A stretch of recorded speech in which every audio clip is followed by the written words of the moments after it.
janky in this. Hey, good morning, YouTube. Good morning. Good morning. It's Chic from Chic Speaks. Come on in. Come on in. Good morning. Let me start my watch, y'all. I'm back. Let's see. Listen, I gotta make it count. I gotta start my timer. Good morning. Good morning. Hello. Hello. I'm back. I hear it's been a lot going down since I've been away. So I wanted to do a walk and talk. Try to get caught up. I did a little research on my own, watched a little content. You know, you know, I shook my head quite a bit as I listened and I listened. And, I was listening for the truth and tea. I just wasn't hearing the truth. You know, you know how sometimes you lean in hard, you close your eyes in hopes that that's gonna goddamn change something of what you're hearing, but it ain't changing a mother effing thing because you know what the hell you hearing and it's some goddamn nonsense. That was my experience last night. Let me make sure I got my phone on do not disturb because child, we got some things to talk about. So I'm like, no, no, no, no, no, no. Come on in, come on in. Let me know. Do you know what I'm talking about? Did you catch the video? Y'all know she be with the quick draw. That shit might not even be up anymore. You just never know. Hey, Suze, good morning. Did you see the video? T is for testimony, child. That's what she said. She said her goddamn greased up ass, her face looked shiny as damn hell. And I'm like, why is she up here in the goddamn wee hours on the mainland lying to, like, what the hell is going on? And I've concluded, hey, Amanda, I concluded that she's just one of them people that has been so accustomed to lying and gaslighting to where she can do it so easily. Like, because I'm literally like sitting there and I'm like, this bitch crazy as hell. Because how do you come off of your man catching a charge from some type of incident that took place that resulted in his ass have to get hauled off and have handcuffs put on him? And then you get to this place where you grease the hell up, talking about T is for testimony and how the 7 year, let's talk about the goddamn 7 year itch, y'all. So, y'all know I've been gone for a week. I've been gone celebrating the goddamn anniversary of fucking 20 years. She's sitting up there talking about, y'all, we've been together 6 years. Can y'all, next, next August is going to be 7 years. Bitch, we just left August. You're closer to 6 than 7. Why are you blaming all this fucked up shit that's going on with you on a fucking 7 year itch? Also, 7 year itch, that shit applies when you fucking married. You ain't been married to that man no more than fucking 3 years. So where the fuck a 7 year itch come from when you wasn't even fucking married to that man 7 years? Bitch, you are technically still in the fucking honeymoon stage. So what are you talking about a goddamn 7 year itch when you ain't even been married 5 years? What are you talking about? You don't apply no fucking 7 year itch shit to some goddamn dating. That's not how this shit works. It goes for the marriage. You ain't even been dating this fucking man for 7 years. Y'all just hit 6 years in August.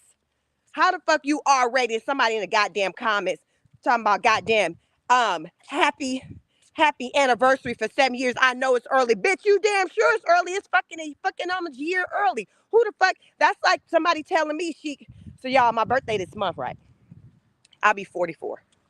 That's like somebody telling me in November, bitch, happy 45th birthday a fucking year in advance. Y'all see how this shit sound crazy? This is how these fucking rosebuds, how they're so fucking delusional because the shit she up there doing, that shit don't make sense. And they just going along with it because, oh, she cute. She got some makeup on. She got a lip. What the fuck? Wait the fuck. Y'all, this shit, see, this is why I be needing these goddamn breaks. Because when I come back from breaks, this is this is why I be needing these damn breaks. This is why. It's crazy. So I'm like, so as she's sitting up there, goddamn talking, and I'm like, that's when I'm like, let me go through these goddamn comments and see how these people are receiving this bullshit. Cause this right here, man, I seen some of the people in them comments like, girl, shut your ass up. Why you talking about the devil? You are the devil. You the one did all this shit and put your business out there. We wouldn't know what the hell going on in your relationship if you wasn't out there if you wasn't out there putting it out there in the streets. We wouldn't even know. Like, really, y'all think about it. How the fuck will we know what the hell is going on with them at any given time on the level that we know if they asses wasn't putting it out there? So who the fuck is this devil that you're referring to? Is that you? Is that you? And that's what a lot of people, there was a good number of people in the comments like, girl, you brought this shit on yourself. You did this. You did this. Take responsibility. Be accountable. And to me, what I saw was that she really struggles with accountability. Y'all, she even put it on her fucking zodiac. If she blame her fucked up ways on her zodiac sign one more time. And his big goofy ass, she's talking about, yeah, I'm a Sagittarius. Mind you, y'all, I know other fucking Sagittarius, and they fucking don't move like the fuck she moves. They ain't running around just fucking cussing people out just because they want to, because they in their feelings.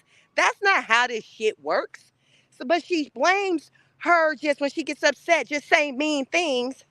And she's like, you all have a problem with it, but he just understands that's just how I am. How long do somebody fucking deal with that? Yes, he know that your fucking ass crazy, but how long do a person deal with that type of abuse? So now what I'm coming back to from my damn vacation. Allegedly, what, he over there physically abusive? So what? He's physically abusive, she's verbally abusive. What the fuck? They're both abusive people. They're both abusive people. They both need to move on, move around, and just co-parent. I'm just like, and they ass is talking about we locked in forever. And you all know, like, as a married person, like, I promote marriage. My channel used to be centered around just relationships and really promoting marriage and saying, yo, this is what you need to do. This is the why. But God damn it, I do not promote no fucked up shit. That's what the hell I don't do. Because we are a product of our environment, and more often than not, there are children in the family, in the household, and it makes a difference as to what they see.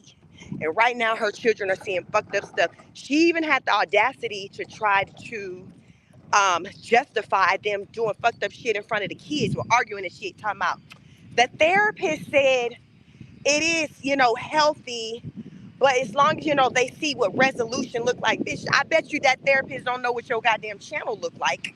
How about that? I bet you that lady, here's the thing about therapy, y'all.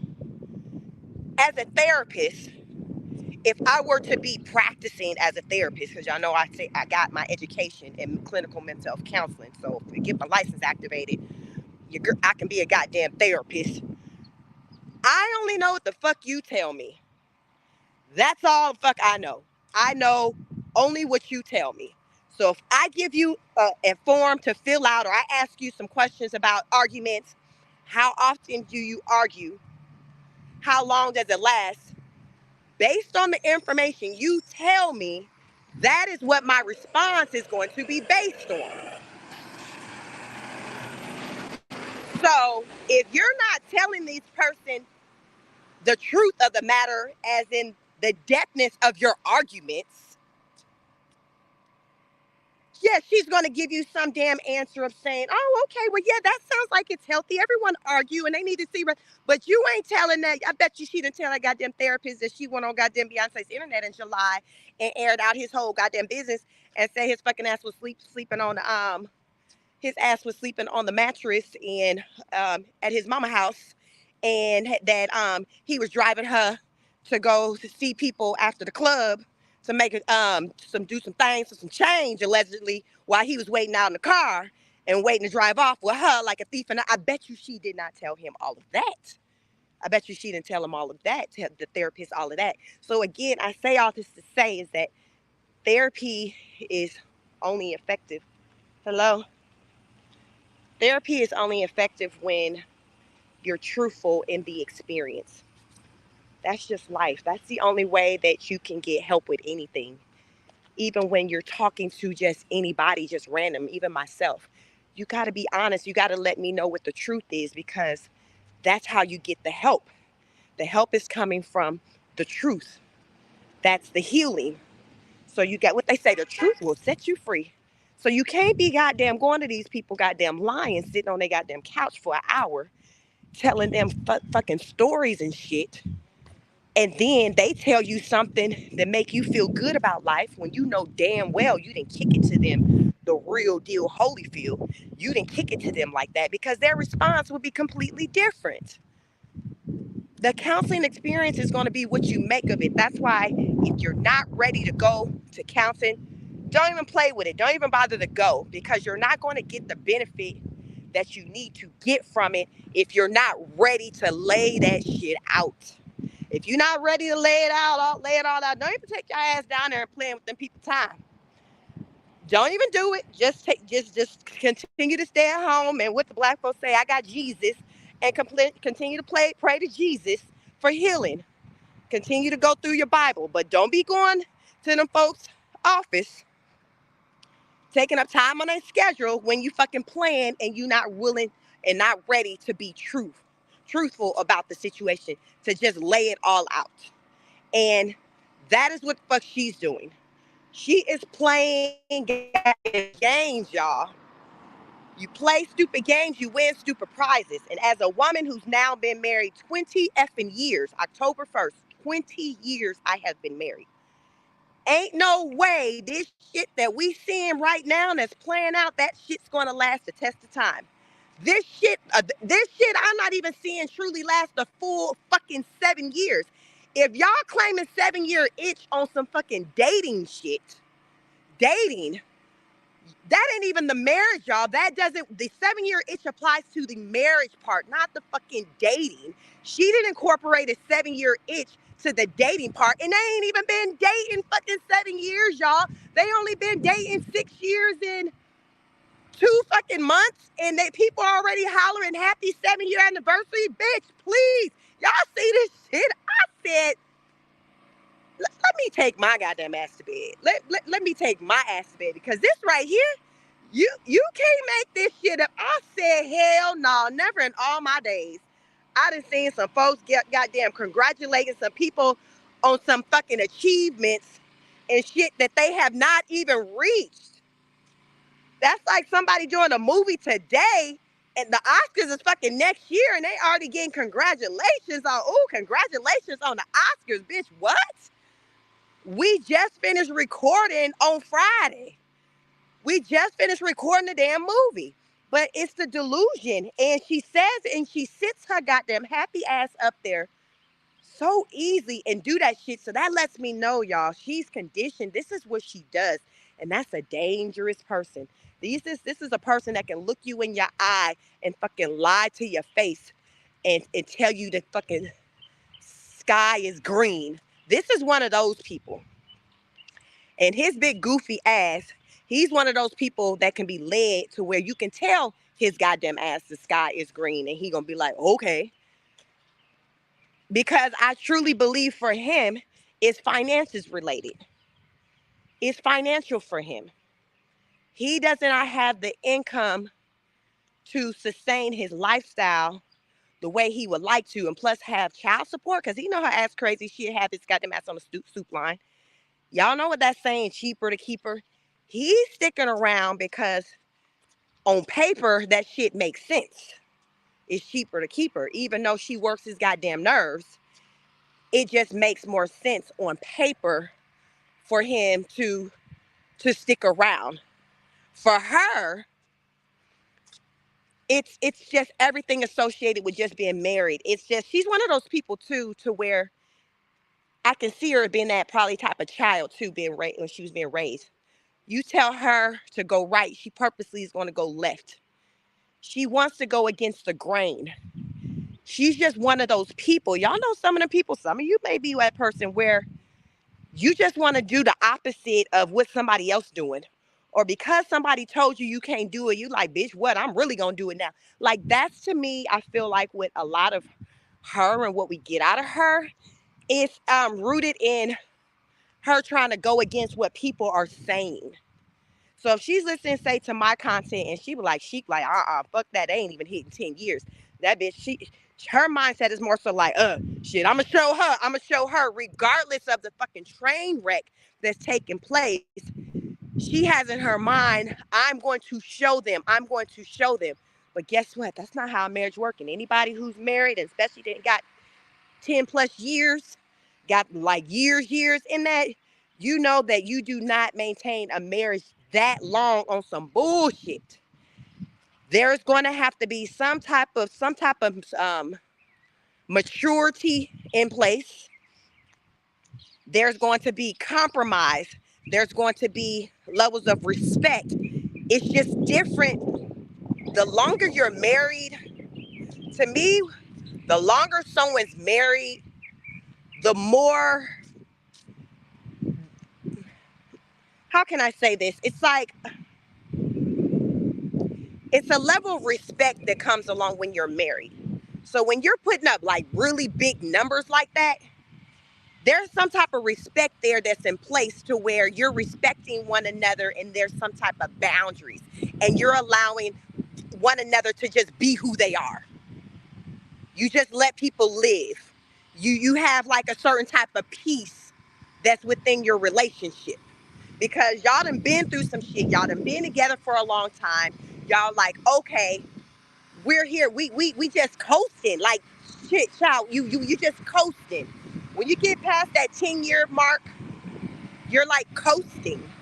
Hold on, I'm walking past the house, just having some work done on it.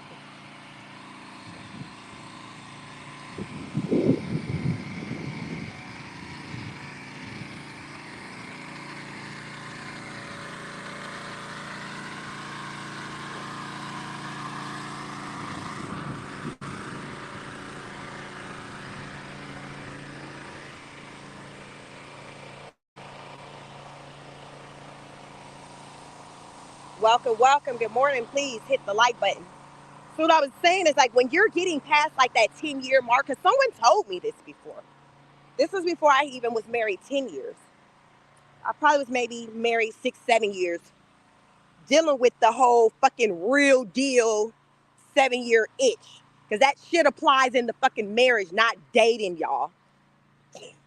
Anyway, they were like, Sheik, once you get to like the 10-year mark, after that, you'll feel like you're just coasting, where you've pretty much experienced a lot of stuff. You know how to navigate through it. And she was right. She was right. So at this point, at fucking 20 years being married, for me, it's just like, we just fucking coasting. We done been through some shit to where it's just like, you've overcome so much to where really even like when you think about even trying to be with somebody else, you still got to go through that process with somebody else. So you'll start all over and go through it with somebody else because no relationship is perfect. So at this point, me and my husband are like, hell, we done been through it with each other to where it's just like, okay, we good, versus having this idea of, oh shit, let's just throw the towel in, get with other people, and then you go through the motions again, because no one is exempt with going through the process of just getting to where the fuck we are. Ain't nobody exempt from them shit. That it ain't got nothing to do with money. Y'all see, rich people don't even be staying married. Like, you all will notice that the length of time people stay married, that shit don't have nothing to do with the how much money somebody got. Just because somebody got a lot of money, they stay married long. No. Y'all see them people be getting them rich people be getting divorced and the women take half or take whatever. It has nothing to do with that. It doesn't have anything to do with that. Regardless of your economic situation, you're still going through the same process. Almost like a 12-step program. You're still going through all of that. So if you understand that, okay, these are steps that you go through, then it's like, okay, am I willing to go through these steps with this person? That's really what it comes down to. Because goddamn bitch, you're going through the steps now. You're going through the fucking steps. You're going through them. But it's a matter of, okay, am I willing to go through them with this person? Because bitch, you going through them, even if you go through it with him over there. You're going to go through them. And that's what it comes down to. So then as you're asking yourself, okay, am I willing to go through it with this person? You do your pros and your cons, your list, your pros and your cons. What is that list looking like? Is it more pros than cons, more cons than pros? And that's where your answers start to come from. Because you want your pros to always outweigh the cons. And when they don't outweigh the cons, then that's when the problem. So I always tell people in relationships, like, get your list together. Are there more benefits in this relationships versus not? Because every relationship, you're going to have your good and your bad. But you want the good to outweigh the bad. You know what I'm saying? So is this person worth this? That's what it comes down to. So when I listen to them talk and I see that they've only been fucking married for like 3 years, I don't even know when the fuck their wedding anniversary is, because they done skipped all over this shit talking about next August, it'll be 7 years we've been together. And there's this thing called the 7 years itch. Bitch, you just said next August. We just entered into goddamn October. Why the fuck are you way in 2025 talking about August? Talking about, and people talking about goddamn happy fucking anniversary. Y'all. Anyway. So as she's sitting there, I'm like, nah, they fucking ass ain't gonna make they ain't gonna make it. They ain't gonna make it. And she seems to be one of them people to where she believes that if she continues to tell herself something, whether it's true or not, it's gonna be truth. Like, because you got some people who are so used to lying. You have some people who are so used to lying to where they feel like that's how the fuck it works, to where you continue to tell the lie over and over again until it becomes truth. Now, god damn it, I understand the whole saying, fake it till you make it. But that shit don't apply to everything. That don't apply to some fucked up shit when it comes to a relationship. That does not apply. Don't be faking no relationship till you make that doesn't apply to that. That does not apply to the relationship. The relationship is built on work that's rooted in respect, boundaries, understanding, discipline, all that shit that we don't see popping off out there in Hawaii on goddamn YouTube. We don't see none of that shit. But that's what the relationship is based. That's what a relationship is based in. That's how you put up big numbers. It's more to saying, oh, we're going to stay married. You can, and most people who have the day they say I do, they stand we stand married forever, right? Any of you who've been married, you know, hell, that's what you're saying on that day. But just because you're saying it don't mean that you're going to be doing the work that it takes to achieve that. It's that part. So it goes beyond what you just saying some shit. Like, people say shit all the damn time. It's more than that. It's like the work that goes into it. And that's why you have the divorce rate so high, because people don't really be ready for like the work part. Like, oh damn, I didn't know you had to do all this. Like, it be that part. It's that part. So my thing is, if they're struggling the way they're struggling right now in their marriage of 3 years, where she already doing the absolute most, ain't no effing way. Ain't no way they finna put in 10 plus years in a marriage. Ain't no way at this rate. I'm telling y'all, I know what I know because I know what it takes. And the reason that I speak this way, because as a married person, I understand what it takes to be married. Good morning. Let's see. Darken. Keisha says, good morning, Sheik. It's funny you talking about this. My kid's father called me recently and told me to call my daughter and explain to her everything you just said. Listen, goddamn it, y'all. I don't fucking come on this goddamn internet to just talk to y'all about bullshit or shit that I don't know what the fuck I'm talking about.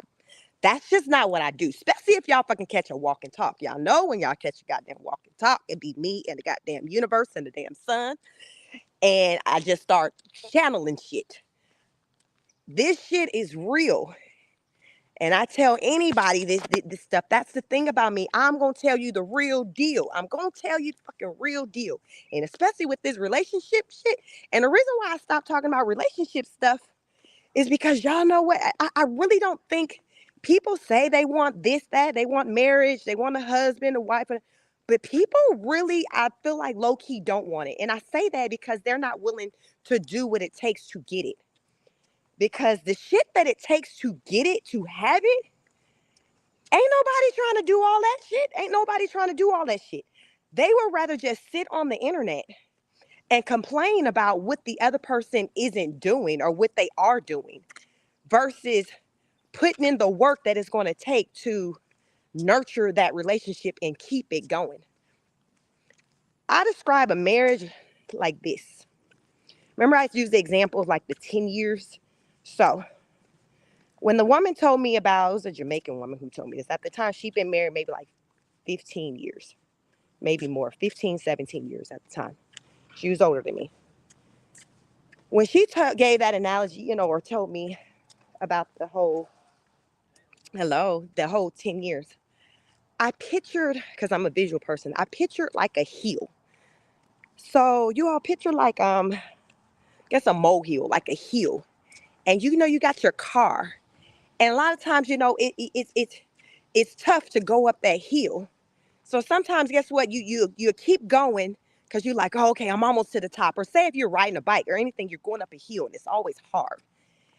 So when I look at relationships, in particular marriage, I look at it from a place of like you're going up that hill and you either one say, okay, I'm almost there. I'm almost there. I just need to get to the top because guess what? Remember I said the 10-year mark, after that, you just start coasting. But it's just to get to that part. So this is what I feel like what happens to most people, which is why they don't, around that 7 years or less, under 10, they bow out. They're going up that hill, but as they're going up that hill, they're tired.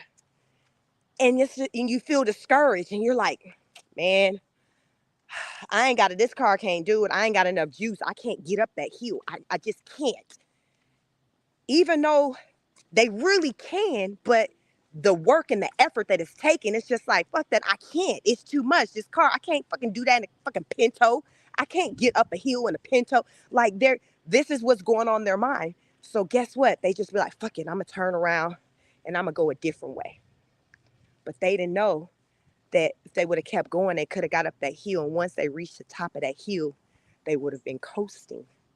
So here's the thing. I feel like a lot of people turn and go backwards because they get discouraged. And in that moment, they feel like, hell no, this shit ain't possible. I ain't got enough. Like, I can't do all this in a goddamn 1972. Like, this is what they're thinking.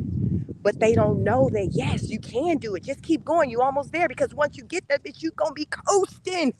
You're going to be coasting. So they don't know that. And that's why, for me, and somebody who's been married a long time, I try to tell people these things. So therefore, they can talk to someone who maybe went through it and who can give them the motivation, the what? Let me see, what's the word? They can give them the hope. I can be hope for someone to be like, you know what? I was there. I know, like, I didn't think I can get up it too. But bitch, once I got up it, girl, I was able to breathe. From there, I've been good. Like, you need somebody who can speak that into you because a lot of us don't even know other people who are married or who's been married a long time. So you don't know. So if they bailed out and they turned around and went a different route too, you just doing what the fuck they did, right? Everybody just like, okay, well, this is what you do. Like this is what you do. You just fucking say, okay, well fuck that. I'm just about to go do something else. There gotta be we finna take a different direction.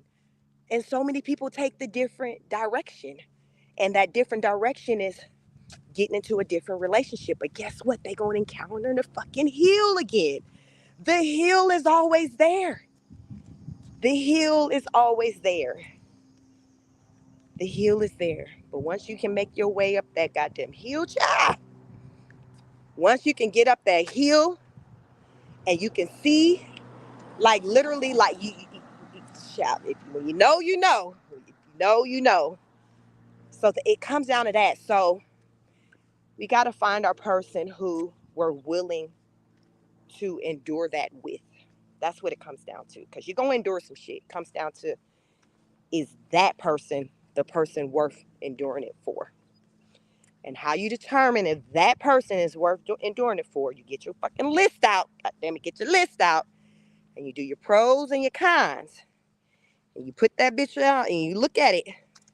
And you see what's got the most shit on, which side got the most shit on it. Which side got the most shit on it. And you go from there. Because any relationship, you're going to have stuff on both. But it's about which side outweighs the other. And you always want your pros to outweigh the cons. And that's how you go. That's child, listen, child. Fucking 20 years, 24 years together, 20 years married. That's all the fuck I got, y'all. That is all I got. I don't know nothing else. As y'all heard me, I didn't mention shit about fucking being on the fucking internet. I got my husband before that was a fucking thing. I didn't mention nothing about trying to keep up with the Joneses and trying to get with somebody who got these type of resources or this type of resources because a rap song said that I need to make sure that he got this, because if he not, then he ain't hitting on nothing. I ain't mentioned shit about that, but that's all that's being talked about right now. It's about he got to have or she got to have this fat ass, all those things. I didn't mention shit about that because guess what? People like myself who really put up numbers like that, people on the internet don't be here for listening to people like us say this shit. They be like, oh, hell no. You mean you didn't have to go to the fucking doctor and get a goddamn BBL and a titty job? You mean you didn't have to go buy you some teeth? Like, they're looking for this manufactured way of being. And it's just like, nah, bitch, I have to do all that. You're like, it's like people, that's why I say it's like, I really feel like they really legit, like, don't really want to fucking know, like, really, do you really want to be in a relationship? Or you just goddamn playing, you just saying this shit? Is this just conversation? Because I really don't believe that people are really here for the work of it. Dark Skin Keisha said, I swear to God, I had a small notebook in my underwear drawer with our pros and cons every time I felt a certain way, and we were married for 24 years. You know,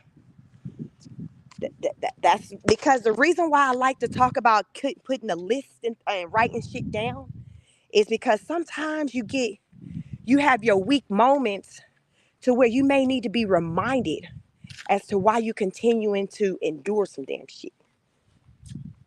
That's it. So even, if those of you who follow me, with my workout content and I talk about what are you motivated by? Because so many of us lack motivation and we're not motivated. So we ain't doing shit. So the question is, what are you motivated by? What is it? Why? What's your why? What's your why behind why the fuck you need to do more, do better? What is that? Write that shit down. Because when you get weak, because there will be times when you're going to get weak, you want to be able to maybe have that to reflect on as to why you're still doing the shit that you're doing or why you need to continue to do it. That's what I'm talking about. That's what I'm talking about. So for those of you who are struggling with trying to understand, like, okay, when to keep going, when to get out, start with a list. Just write it down. Just start there, goddamn it. Write that shit down. Write it down. Even if you right now, you in the season and goddamn, you don't even have no goddamn body. Get your fucking list out anyway. Write down the shit that you want.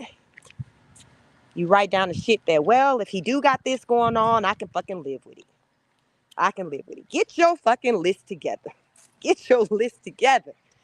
Because what they say, asking you shall receive, speak it. I remember maybe like 2 or 3 weeks before I met my husband. I met him in graduating in 2000. I was right before I turned 20. And I remember I was sitting at church with my mom, my sisters. We were just sitting at church.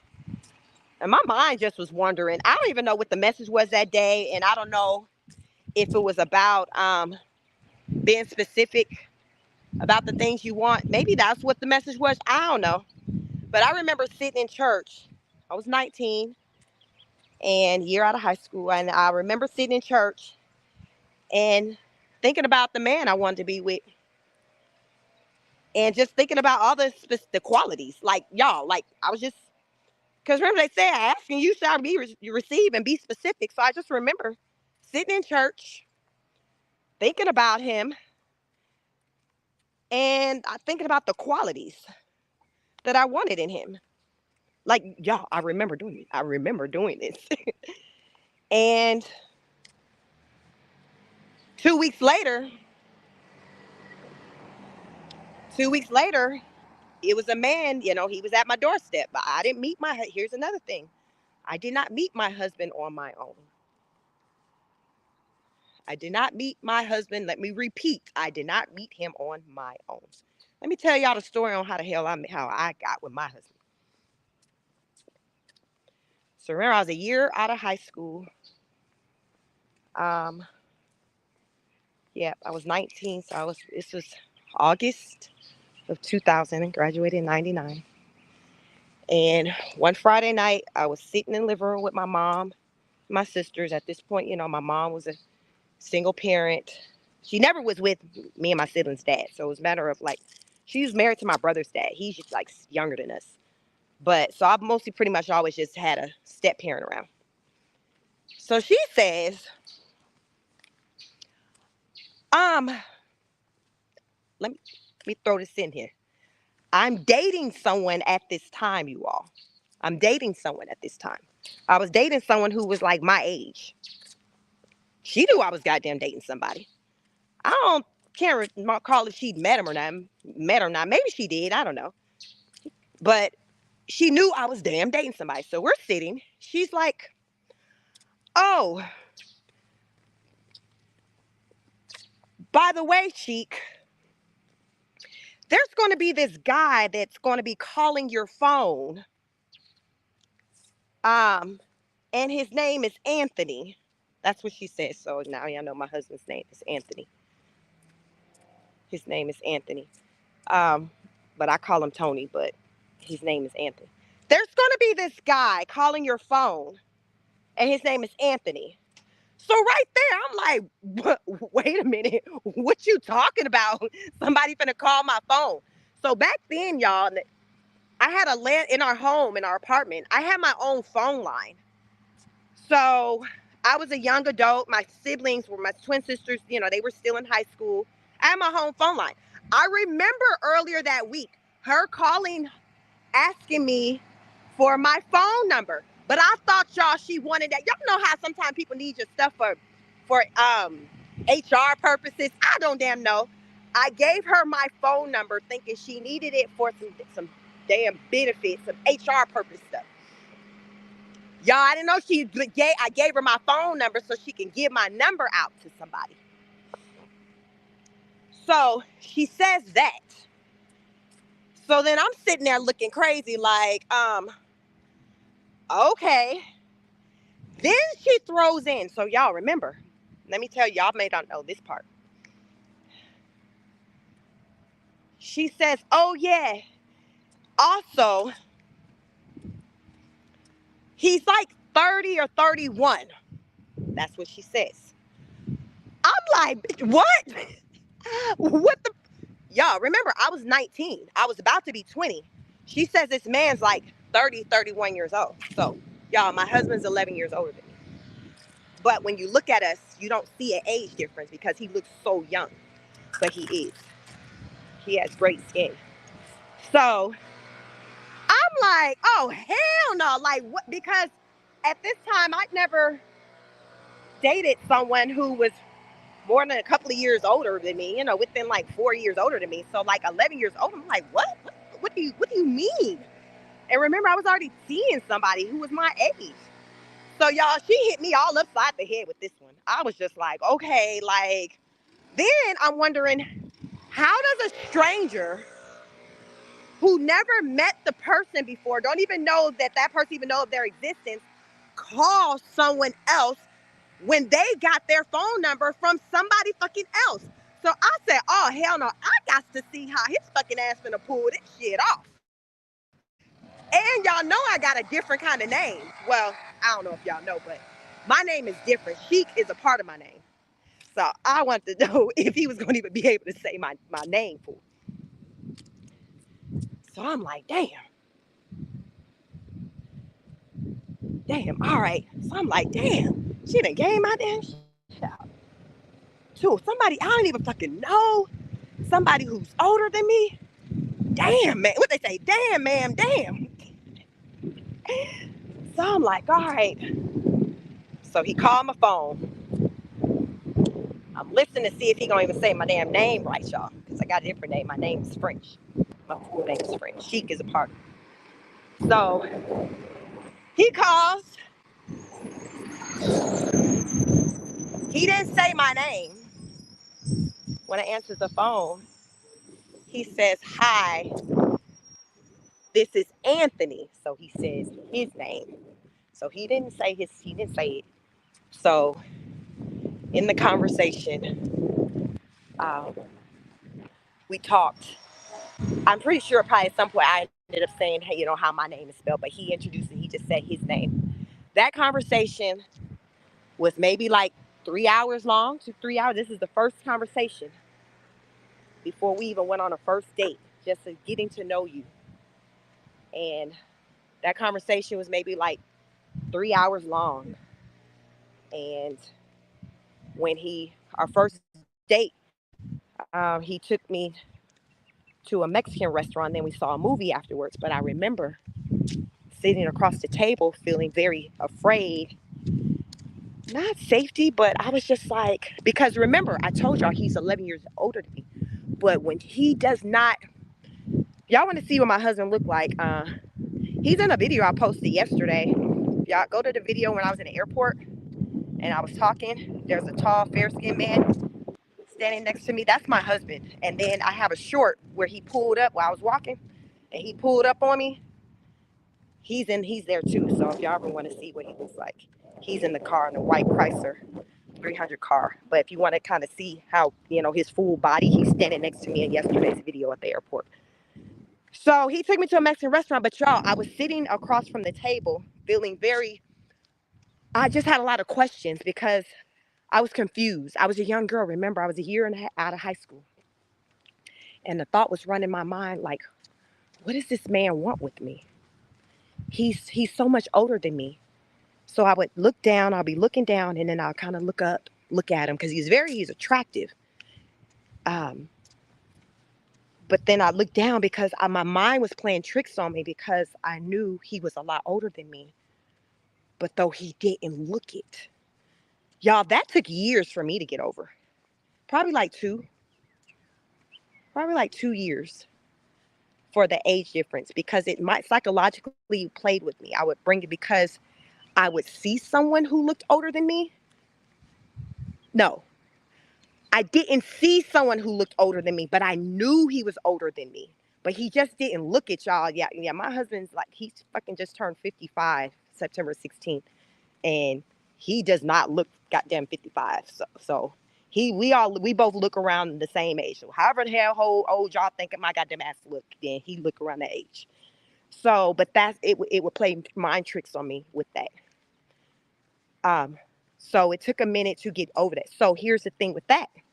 Remember, I was already dating someone when I met him, somebody my age. So, ladies, this is the first sign, or I'll give you guys a first indication of how my brain works, or how I'm a strategic person. and how this shit just been within me, child. It didn't take for me to get 30 and fucking 40 years old to figure this shit out like some of y'all is taking. Remember, I was 19. So I got a 30-year-old. His birthday, we were like, this is a couple of months before he turned 31. I got a 30-year-old who's here in life. Remember, the other guy was 20. Y'all, I bumped that shit up together. Remember, I fucking say you do your fucking pros and cons? I did a pros and cons for both of their goddamn asses. Sure the fuck did. I thought about what I wanted in life, where I wanted to go, and who the fuck was more likely than not to help me fucking get there. That's what the fuck I did as a fucking 19-year-old. So the why y'all goddamn asses at fucking 30, 40, 50, and 60 ain't getting this shit, I don't fucking understand. Because my fucking, look, I had to stop at the fucking stop sign on this one. At 19, I fucking understood this. At 19, I came from a primary single parent home. I saw the struggle with my mom that she had with 4 kids most of the time and her doing that shit by herself. I knew, fuck that. That wasn't finna be my damn ministry. I ain't finna be damn having all these fucking kids. Listen, I didn't make these damn kids by myself. I'm not gonna be taking care of these kids by my goddamn self. I ain't gonna be doing this shit. Y'all, I knew this shit at fucking, I knew this shit as fucking probably middle school, what the fuck I wasn't finna have going down in my fucking life. I already knew. You couldn't fucking ask me what I wanted to do for a job in a career. I didn't know that shit yet, but I knew what the fuck I wanted my family to look like. I knew that. I knew that. Because what do they say? Thoughts become things.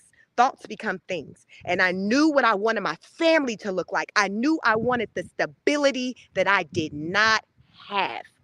When I met this man and the goals, he came from a 2-parent household, a long line of family members who'd be married for God, y'all. Everybody in his family been married for fucking ever. Ain't nobody divorced. Like everybody fucking 30, like everybody being fucking married forever. All the young people married. This is just what the lineage that he comes from.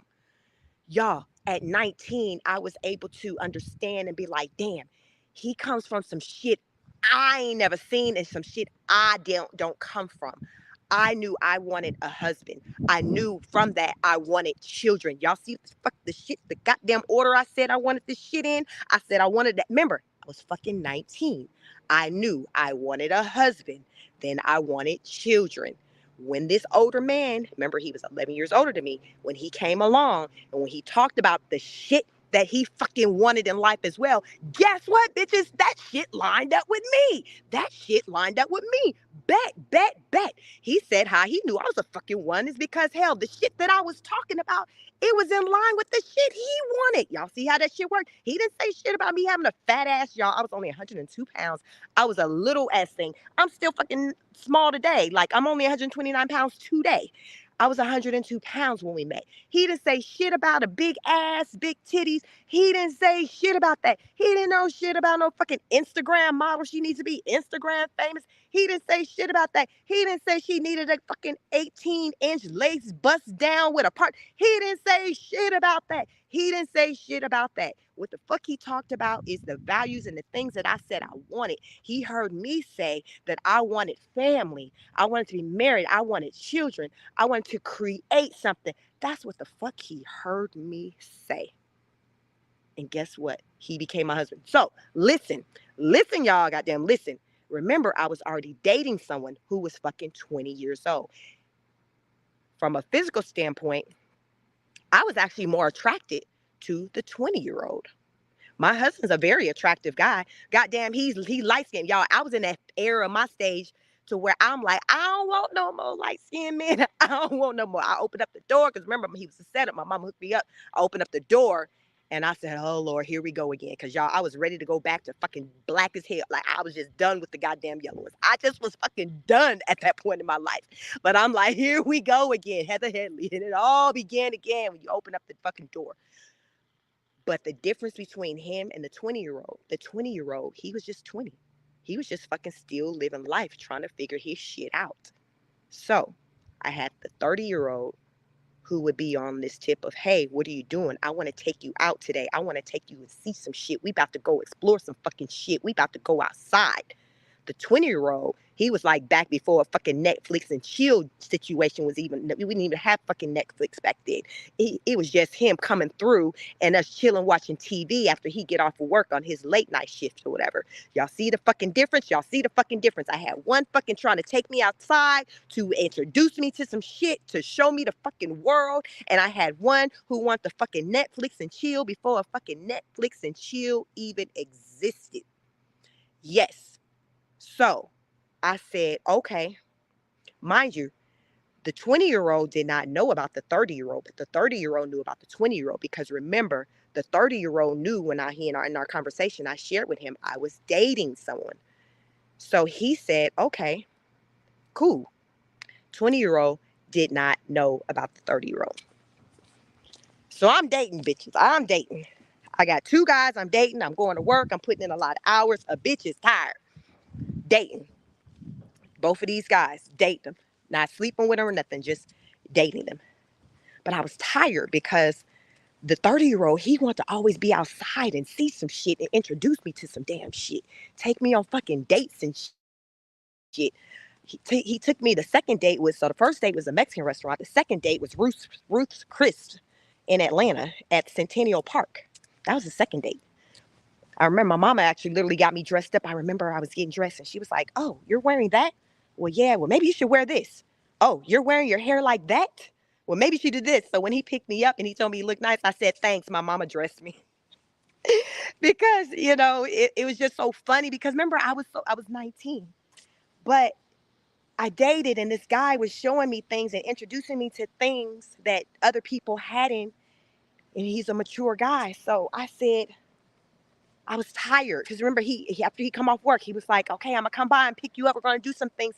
He just wanted to introduce me and expose me to things. And this wasn't nothing. Remember I said I wasn't sleeping with this guy. It wasn't sexual or nothing. It was just him wanting to take me out. And y'all, this was, I guess, courting. Maybe this is, when courting was a thing. Like this is what it was. And I was just tired, and I finally was like, you know what? I can't do this shit no more. I can't goddamn be dating two people. This shit tired. Shit, I'm tired. Shit, I gotta pick one. So listen, I had two guys in my life. They didn't say fucking I had to pick one. I said I gotta pick one because the bitch was tired. So I said, okay, I'm gonna pick one. I guess somebody got to goddamn go. Cause listen, y'all, I love my sleep. I gotta have my beauty rest. I got to sleep. I couldn't get no naps in. So I made a decision, and the older guy, which now my husband, at the time when I was like, I can't do this shit no more. Somebody got to go. It's too much. And he said, well, all right, it's fine. I know you were dating somebody when you met me. So, just know, if that doesn't work out, let me know. He's still just so nice. So I'm like, okay. So then I decided I was going to keep him and let the young guy go for the reasons I said. I seen a future in the older guy. I didn't make a decision based on temporary because where sexual energy was, who I thought was cuter. I didn't make no decision based off of that.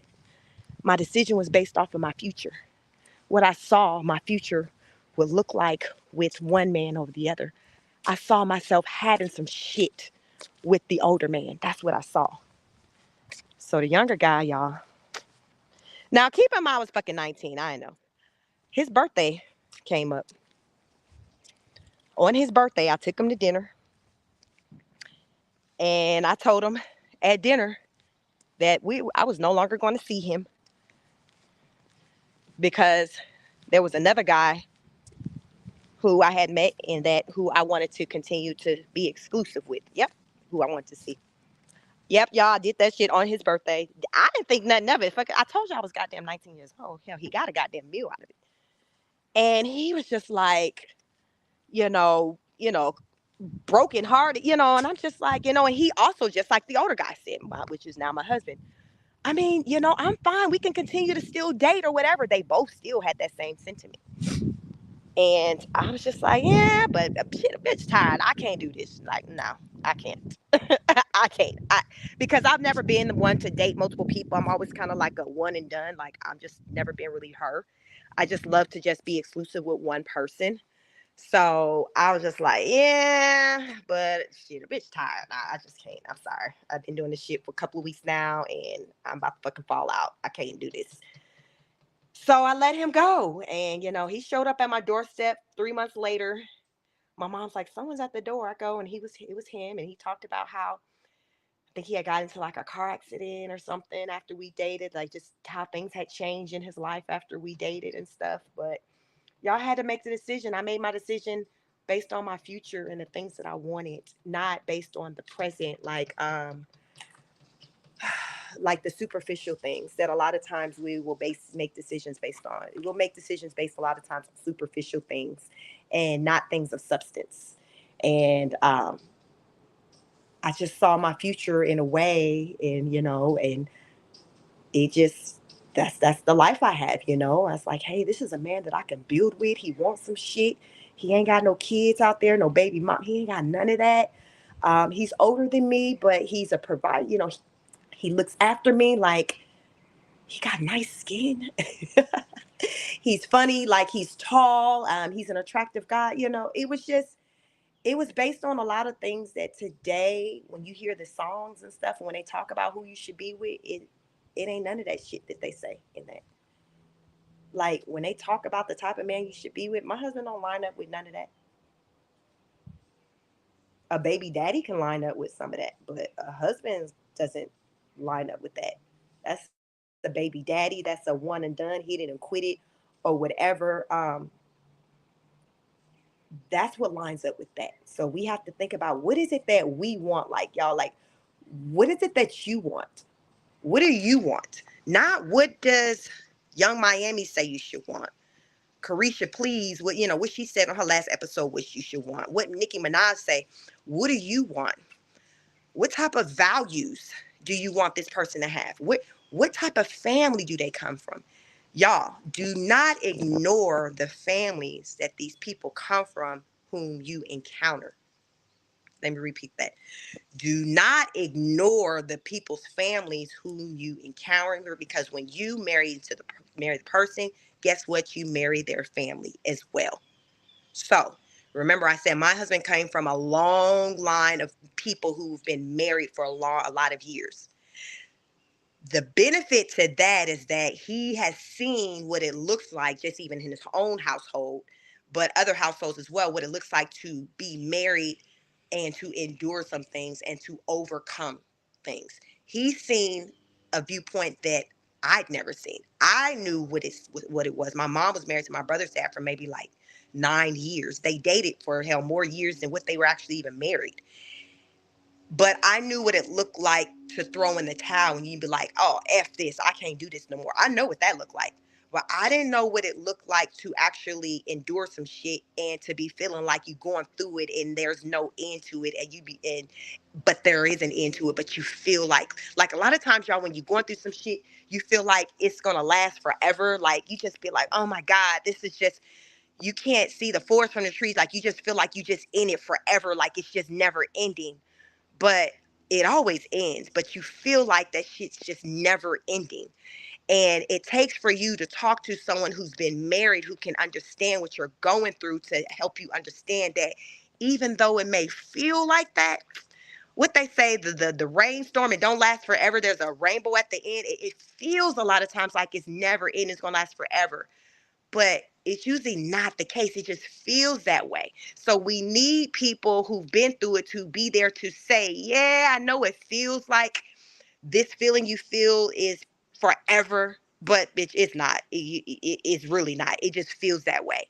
And when the feeling kind of passes, and when you look back on your life, y'all, that feeling a lot of time was probably equivalent of like 5 minutes. But though in that moment, it just feels like it's just forever, because you're so uncomfortable to where you just want to get out of it. You just want to move around because you're just so uncomfortable. So to you, you feel like this shit's forever, but nothing's forever. It's not forever. It's the moment. And that's with the marriage part, is that you got to come to understand that in marriage, what gets you through longevity with the marriage, it's to me, what gets people through like many years of marriage is going to be it's mainly um loyalty. See, to me, love is fluid. When I say that, it just, you got peaks and you got moments where you don't like each other. You can't stand they got them. Like, emotions is fluid. Like, that's just something to where it comes and goes because we're emotional creatures. And that's just going to be men and women. So to be married to someone for many years, 50 years, however many years, to me, it's not rooted per se in the love. It's rooted in more so the the respect, the commitment that you have with that person. Like the how can I describe it? I heard TD Jakes talk about it once because he said people will come to him and talk about, I'm not happy anymore. I don't know, but that's an emotion. And so it's not rooted in just being happy for 20 years. That's not what it's about. It's rooted in all these other things that supersedes that. And to me, loyalty to someone, like somebody who that's just been with you through the ups and downs and been there by your side when you done gone through some shit, and they done seen it, and to say if you get with any other person, they ain't seen none of that shit. So remember, I say, as you're going through these relationships, you're gonna go through the same shit over and over again. So at least like this person who you've been with for a long period of time, they've been a rider with you the entire way. So it's not like, okay, you meeting some new person at goddamn Piggly Wiggly or Burger King, and they just hopping on a gravy train and they haven't seen you go through some shit to respect the journey that you've gone through. Like the person that you've been with for a lot of years, they've seen that. So when you do have your moments to where they're not your favorite person, you're reflecting back on, damn, they've been here with me as I've just gone through some shit, or think about some shit that maybe you've put them through that they've even endured, that they didn't have to, but they chose to endure. So sometimes we got to not make it about us and put ourselves in the other person's shoes and be like, well, damn, have I always shown up in the best way? Have I given them reasons to say F this? Because more often than not, you have. And did they? So we got to kind of look from both sides and not just our own one side, and to say, okay, I ain't getting this, and that, and not look at it from their side as well when when there's been moments when they haven't been getting whatever they haven't been getting, or you've been giving them hell. So again, just even what I just described, that's respect. It's respect, it's loyalty, it's commitment, it's covenant, it's all of that shit. Love is in there, but it's that other shit, y'all. It's that other shit. Because we all can think about many people probably that we felt like we've loved over the years. But has that been enough? Like, has that been enough to have us to kind of stick around? No, because it's that other shit to be like, oh hell no, you doing too much. I can't stand this. You're doing too much. So it's more than love, y'all. It's love, but then it ain't just that. Like y'all, you just gotta be in some shit to really understand. If y'all been in some serious relationships, you know what I'm talking about. It's more than just love, because love is an emotion and it's also action, but it's so much more to it. It's so much more to it. And what is really truly rooted in, I don't think many people are interested in that part. That's the work. That's the work. And nobody wants to work for anything. Nobody wants to work for anything. Everybody wants the easy way out. So it's just like, I'd rather just do what I've been doing. Angela says, exactly, Chic. Life lessons, a mature level, absolutely knowing what you want and not have a history repeating itself 100%. All out respect and what you both valued in life. And Miss Molly said, a man in his 30s who has no children is fairly rare, it seems. Yeah, my husband was 30, about to be 31, no kids. His sister was 2 years younger than him, also no kids. They were the two oldest grandchildren in their family. So all the other grandkids was underneath them. And it was just a big thing when they learned that Tony was getting married. They were like, what? Because he hadn't gotten married, no kids. And yeah, he said my values lined up with his. So I do understand in today's times that it's hard, because I feel like today we live in these times to where It's no shame in just having a baby mama or baby daddy. Like, that's what the songs talk about. You see more gender reveal parties than bridal parties. Like, it's just crazy. It's just crazy. So I got with my husband during a time where it wasn't about any of that. It was just different times. It wasn't about you trying to have a relationship that mimics anything, say, that's on the internet or on social media. Like, it was just a different time. Uh, and I think that's what a lot of people have against them right now, is that the social media and trying to bump up what they should have or what they should be looking for based on what some influencer or what some famous person said they should be looking for. And more often than not, what they should be looking for based off of what these people, these influencers, these entertainers are saying, is going to be rooted in money, sex, uh, the body parts, her having, looking a certain way, all of that. And y'all, none of that shit had anything to do with my story or anyone else's story who I know who've been married for as long as I've been married or longer. Like, none of that shit. The stuff, like, really. So think about the story I told y'all. If y'all listen to other people's story and they've been married for like over 10 years, I assure you their story is going to line up more closely to mine's than what you're hearing. Because anyone who's been married that long, that's because that was pre like the internet. So they got together in more organic ways where they met each other randomly, or say they were introduced to somebody, but it didn't have shit to do with the internet. So to me, it's just very um it's different when you're meeting someone just in life versus sliding into somebody's DM and looking at some pictures and things like that. It's just different, and it's different. So I understand that's just today's times with how things are done, but I can't imagine being in a dating world and that's just me relying on who my next date is going to be going on a fucking Kendra G show. Like, child, I can't imagine being the next person. I'm sitting there. Hi, my name is Chic. Yes, I'm really sweet. I'm looking for a husband. Okay, let me get up and show you that I'm for the Kendra can. Okay, yes. Like, y'all, fuck that. Fuck that. I can't imagine doing that shit. But that's where we are today. That is where we are. That is where we are. But I do believe that you do not have to just rely on getting your man or your woman from the Kendra G show.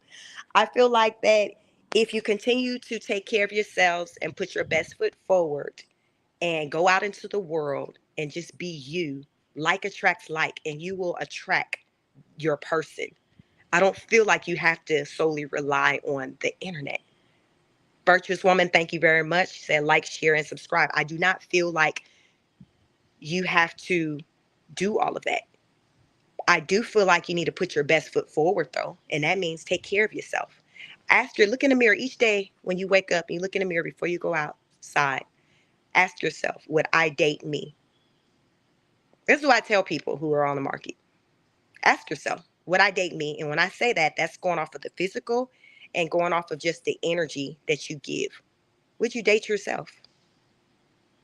Are you good with going out and doing things by yourself? Do you enjoy your own company? Because goddamn it, if you don't enjoy your own company, how the hell you expect somebody else to come along and enjoy your company? Two questions. I date myself, and do I enjoy my own company? You got to ask yourself that. Your answer needs to be yes for both of those. If they are no to any one of those, work on that shit and don't take your goddamn ass outside until the answer is yes to both. But it's really not that deep. It's really not that deep. I feel like people can have better experiences with meeting people in person if they just got back to the basics and stop, having thinking about it's just about way more than what it is. Like, you don't need to get your ass done, your titties done. Like, you don't need to go. Like, you don't need those things. Amanda says, Sheik, she gonna put up a list of pros and cons now. Listen, Amanda.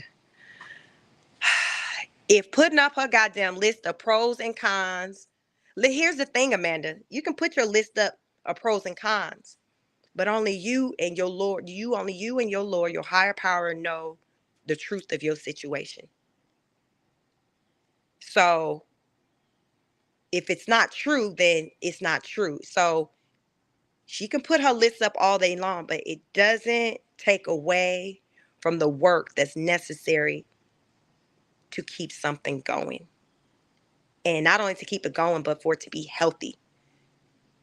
It takes work. It takes work.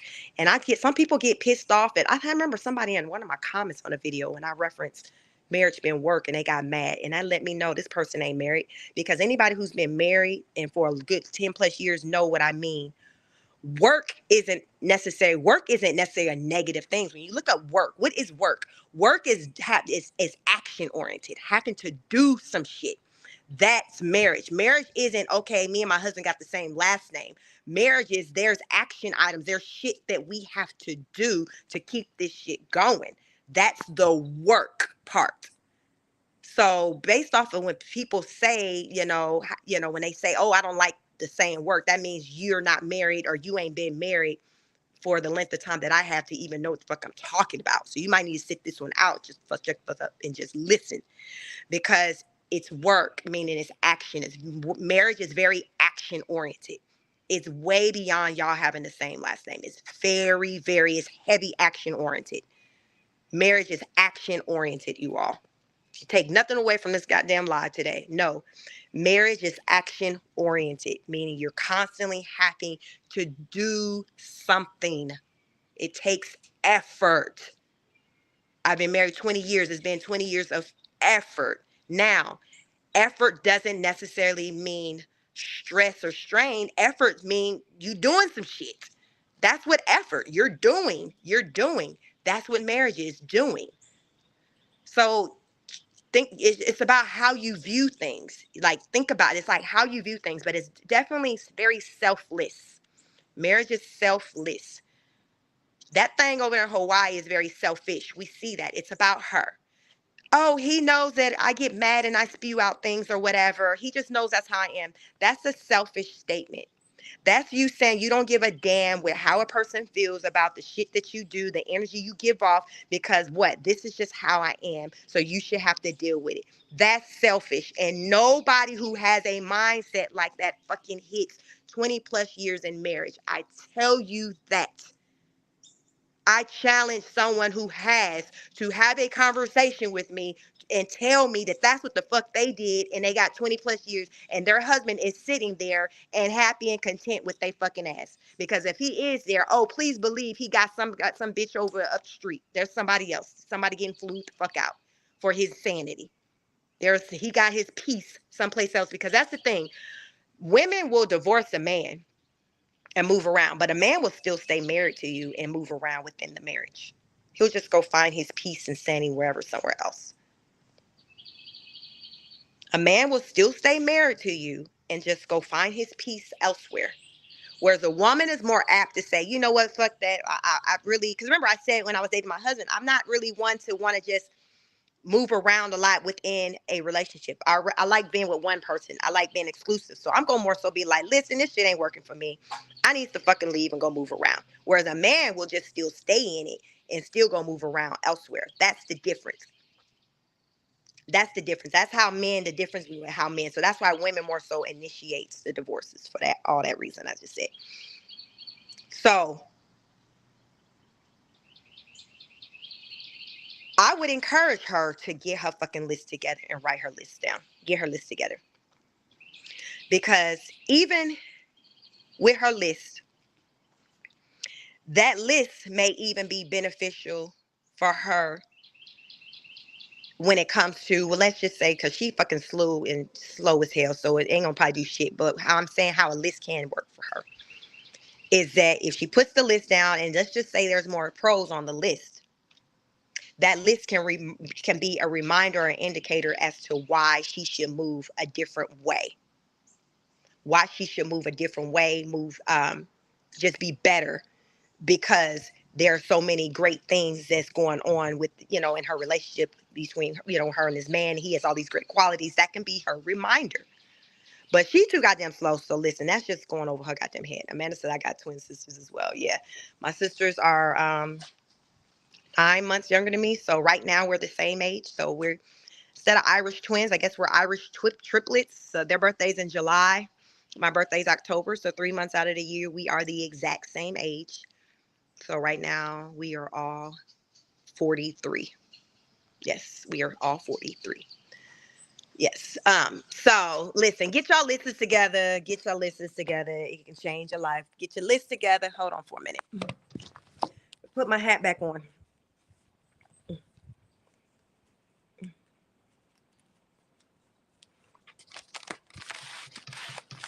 Ooh.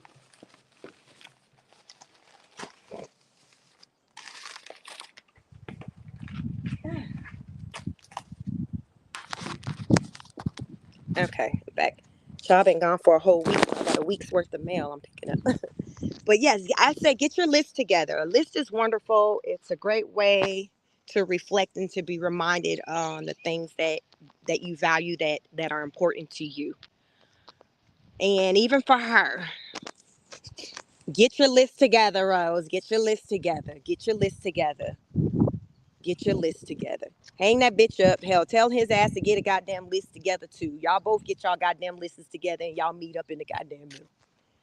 And if that list ain't hitting on, they ain't listing right, it ain't looking right, then y'all got some work to do, period. You know, you do some work and you try to get it to balance the way it needs to. Now, if it cannot, then you just do what you got to do what you got to do. You got to move around. Sometimes shit just don't work out. It be like that. It be like that, but we can't force something that isn't working. If it's not working, it's just not working. If it's not working, it's not working. You just you throw in a towel and you just say, okay, well, I got to move around.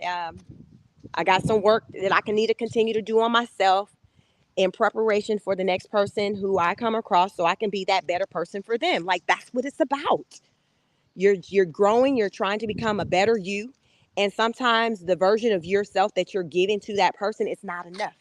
But that's okay, because you can put the work in, you can become enough for that person, or you put the work in and you be enough for someone else. Like, it's not that deep. I just think, like I said yesterday's video, and I was in the airport, like, a lot of times we stay in situations that far too long, that don't serve us. And then the longer when we stay in for far too long, it just becomes more and more dangerous for us to get out of them. And sometimes we don't always walk away from them, because you got people in the relationships who don't know how to let go. And the longer you stay in relationship, that's soul ties. When you're in relationships and you're intimate with someone, you're creating soul ties.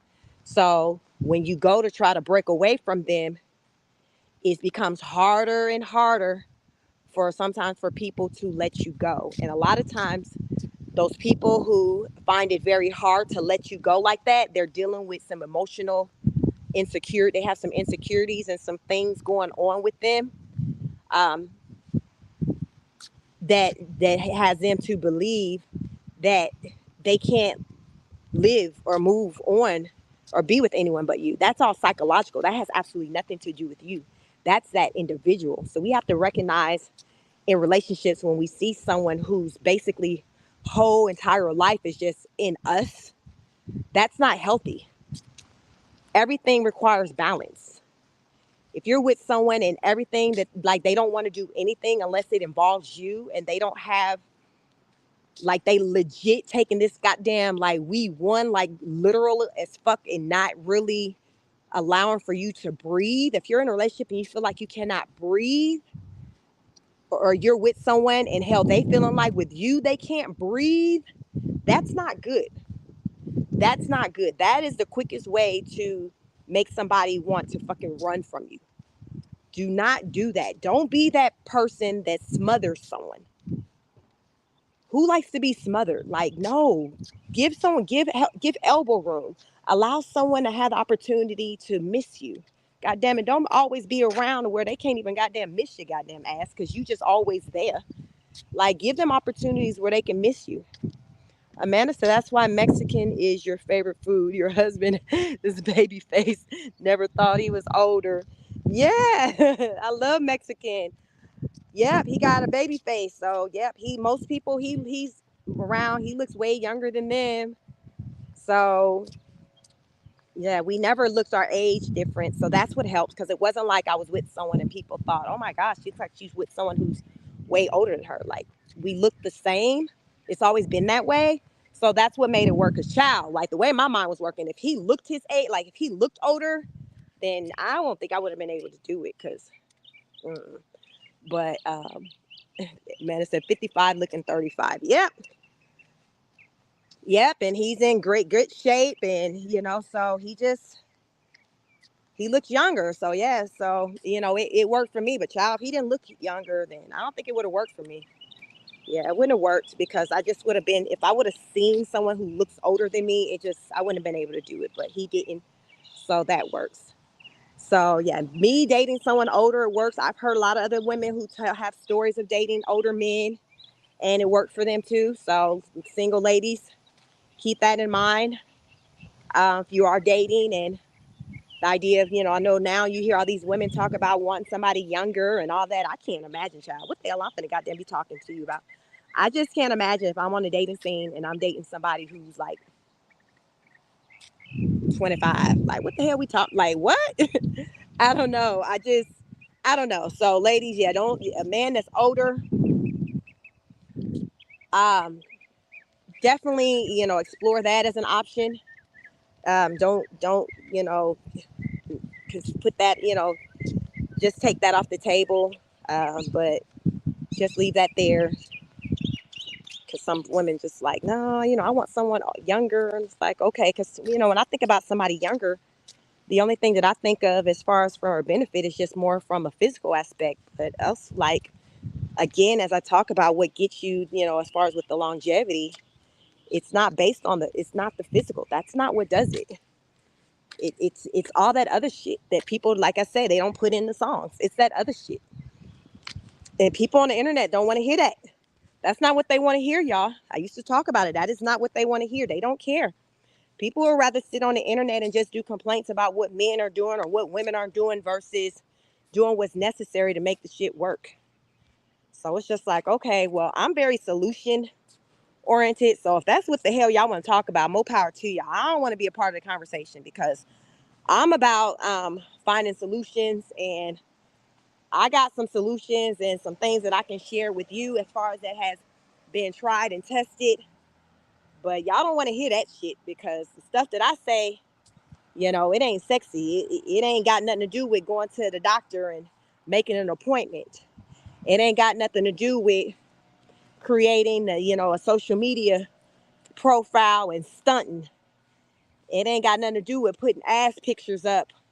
It ain't got nothing to do with buying lace fronts and going and getting your lashes done and stuff like that. The shit that I got to say ain't got shit to do with none of that. It ain't got nothing to do with none of that because what I have, I got it all prior to any of that. And I maintain it without any of that shit. Like, I don't do none of that.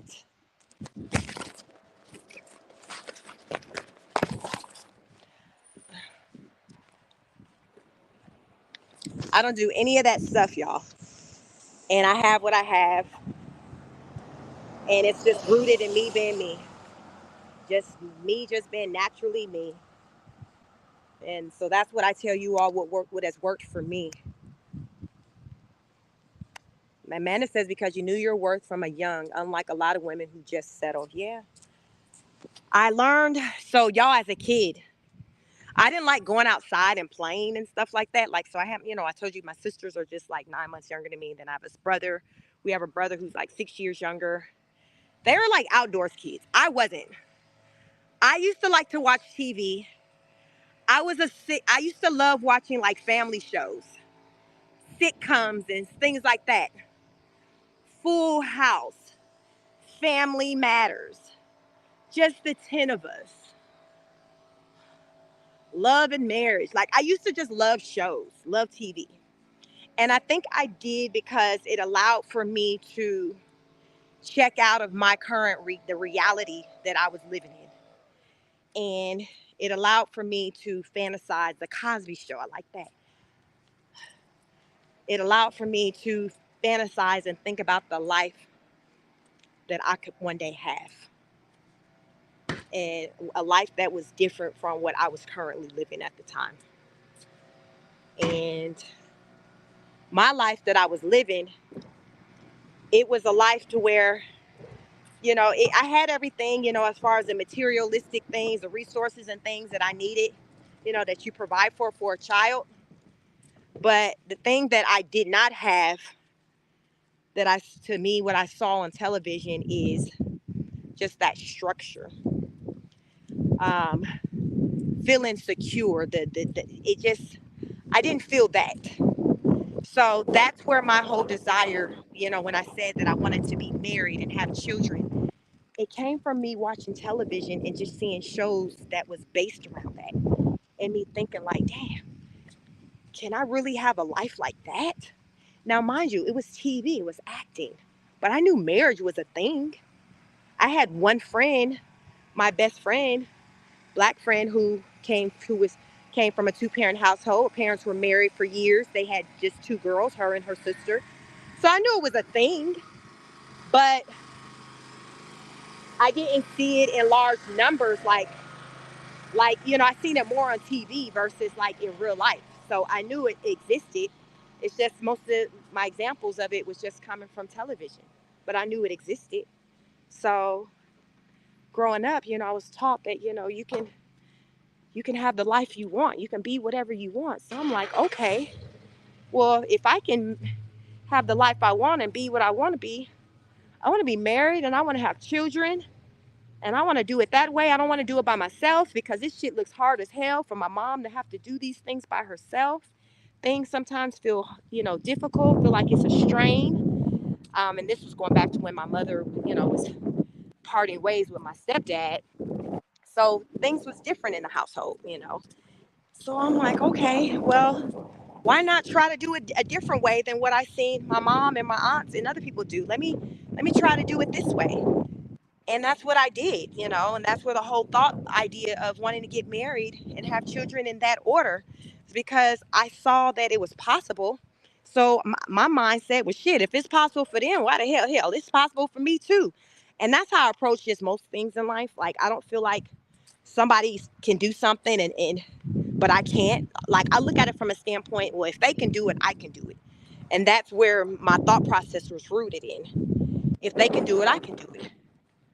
So goddamn it, I did it. Hell, because I could have easily just had the babies and not getting married and did what everybody else did. Because clearly I seen that hell, it was doable. But I wanted to do that other thing, do it a way that I saw was also doable, but less far explored, at least within the black community in my family. It wasn't that many people exploring it, building families that way, the nuclear family that way. So I said, okay, I want to give it a try.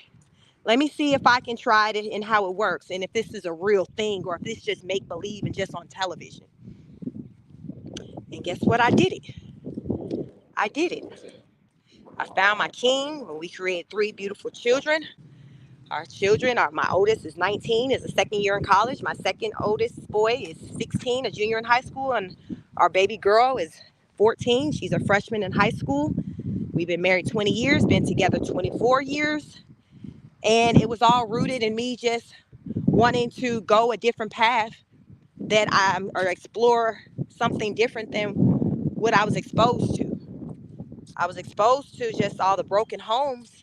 Everybody in my family, as far as my aunts, everybody had a broken home, baby daddies and things like that. But I wasn't exposed to, the married life, what it looks like with having a husband and my husband and wife and the children born into the marriage. Like, that was very different. So with my best friend, when I met her, became friends with her in like 7th grade and started spending time with her and going to her house and things. I saw something different. Her house looked different from mine. And it just seemed serene. Like, it was just a different energy. And I'm like, I like this. It was just a sense of peace. So I said, I want this. Now, here's the kicker, you all. So my best friend, who I said had the household that was polar opposite than mine. Fast forward. She today, we're the same age. I'm maybe a year older than me. I'm about to be 44. So she turned 43 in May. Her son is grown. He's like 21 now. She got pregnant her first semester of her freshman year in college by her very first partner. Her parents are strict. She couldn't do anything, didn't know dating or anything. So she became a baby mom. Her parents are still together. Um, she never had any more children. She has still never been married or anything like that. So, but though she grew up in a household that I described. So I remember telling her some years back where I felt like maybe what she had and what they provided for her, me looking on the outside, you all, I valued it to me the way I look at it. I feel like I valued what she had far greater than what she valued it. Because based off the stats, y'all know based off of the stats, her life should be like my life, and my life should be like her life. But that's why I like to still hear stats, because stats shows us that we can work to get into the category that we want to get into. The stats just show the way things fare out. It's not a guarantee on how your life is going to be, but it shows you that more often than not how it turns. So if you do look at stats, you can be like, oh, okay, that's what the stats show. It show 80% gonna be a F up, 20%. Nah, okay, I'm gonna be in the 20%. So I'm gonna work to be in this 20%. Let it be your motivator. And I feel like that's exactly what happened. Her lifestyle, I was motivated to have a life like the one she had. And for her, it was just a life. She didn't think nothing of it. So I just viewed her, her life in a different way than she viewed it. And it be like that sometimes. Sometimes we don't really value and really take in and appreciate what we have. Um, we just don't, we take it for granted. And I valued what she had in her household more than what she did. I valued it more than what she did, because what I saw, I said, that's what I want. And that's what I got. So mind over matter, child. Mind over matter. Hey, Judge Fifi, how are you? Were you able to fight the strikes off of Rose? Yeah. So yes, there were two strikes. One of them was removed and one of them stayed. The one that stayed was the thumbnail one, where I used a picture of them. That one stayed, but the one for the content, that one was removed. But YouTube did not. They just removed it. They didn't ever follow up with an email or anything like that. They just removed it. So it's just one strike now I have on the main channel. I just recommend anyone who do have strikes just to fight it, do a rebuttal. Um, if it's content related, just, I hit them, basically I said, hey, judging from the Fair Use Act, Copyright Act, it says that I can react, I can give my opinion, whatever. That is exactly what I did here. And yeah, they came back 3 weeks later and removed it. It took them 3 weeks to come back with an answer, but they did remove the strike. So definitely always, do a rebuttal if you do get a strike and you're like, okay, this is some damn bull.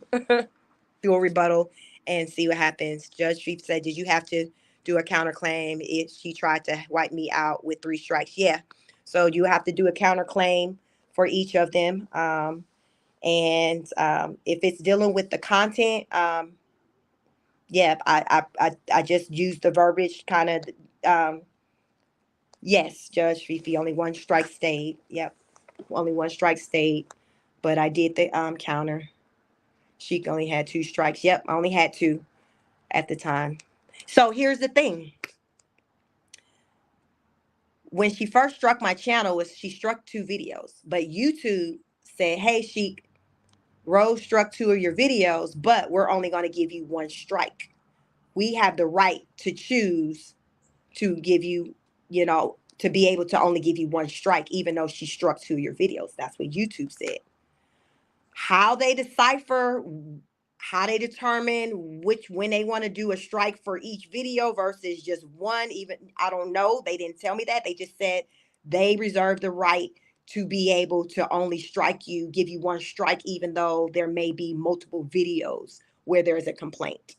So they let it be known. So it was two videos she complained about. Um, but they gave me one strike. So I'm like, okay. So the one strike that they gave me, that's when I did the rebuttal using the Fair Use Act, and me saying, hey, my content was me reviewing her content, and based on this Fair Use Act where it says that I can react, give my opinion, give my critique, that is what I was doing. That's what I said. It was real short. That's what the fuck I was doing. 3 weeks later, they came back and removed the strike, but they didn't give me no explanation, no apology. Oh, we removed the strike, nothing like that. They bitch asses just took the strike away and just kept it moving. So yes, you got to rebut each one that you see they gave you, because I remember with Tosh Mob, when Rose came after her, she hit her with a whole bunch of them at one time that was exceeded, that was three, that was more than three, that just wiped her out. But with me, the way she came at me, it didn't wipe me out like that. It was under three. It was two total. But yes, rebut everything. That's just the best you can do, is just rebut it. But it took 3 weeks for them to come back with the one that with the copyright one. I don't know why the fuck it took that long, but it took 3 weeks for them to come back and tell me, or they didn't even come back and tell me, but I just took notice that they removed the strike.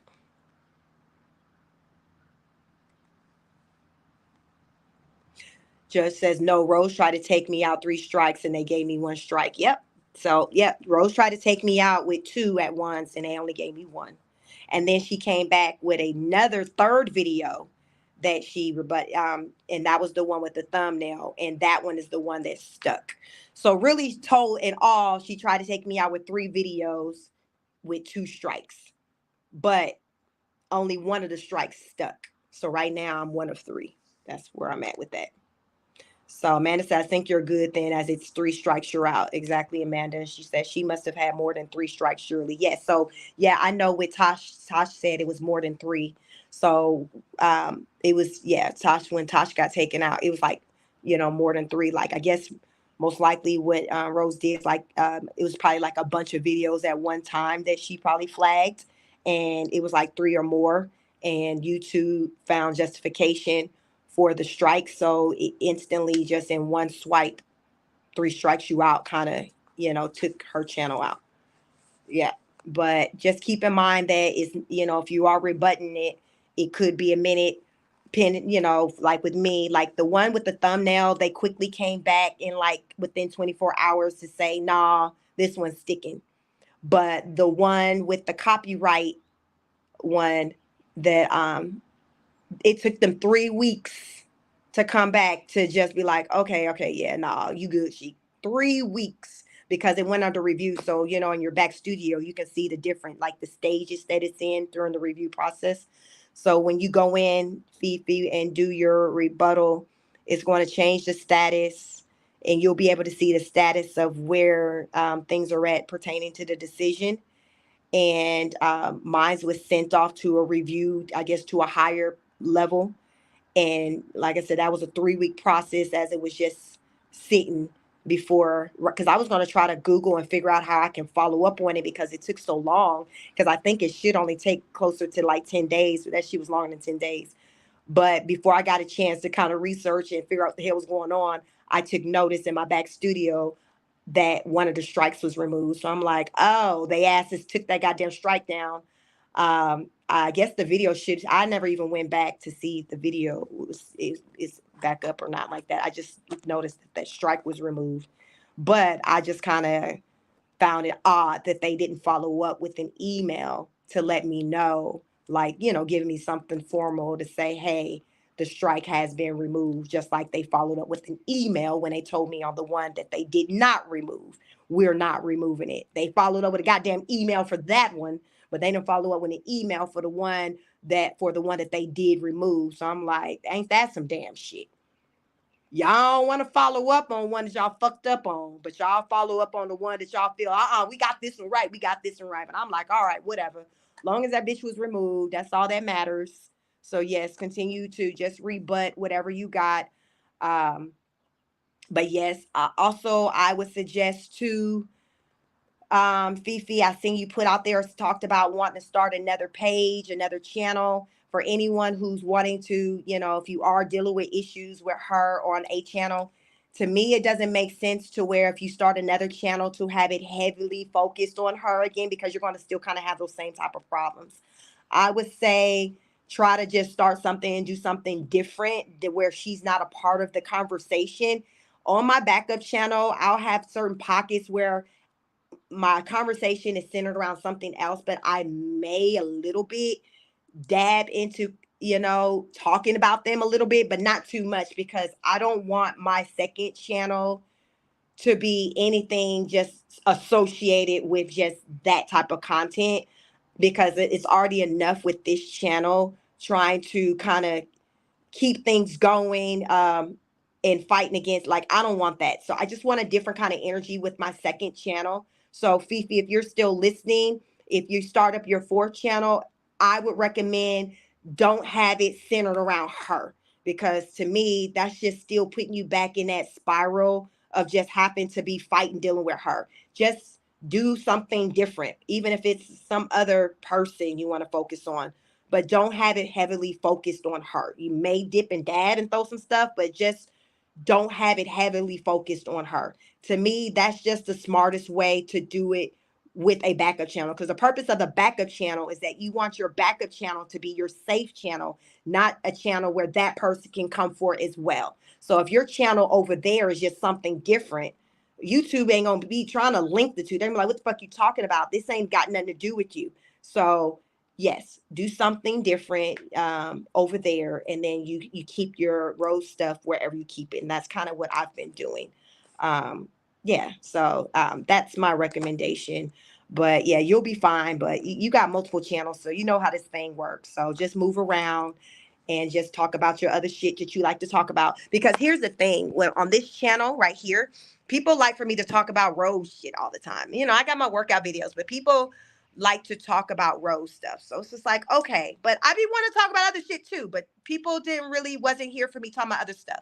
So at least with my other channel, it's like I feel like I can talk about all that other stuff that I've been wanting to talk about that over here people really weren't here for. So now with my second channel, it's a new audience, where people, they don't know me from like rose stuff, Queen of Rose. They just finding me from whatever the hell. Like right now I'm heavily talking about P. Diddy.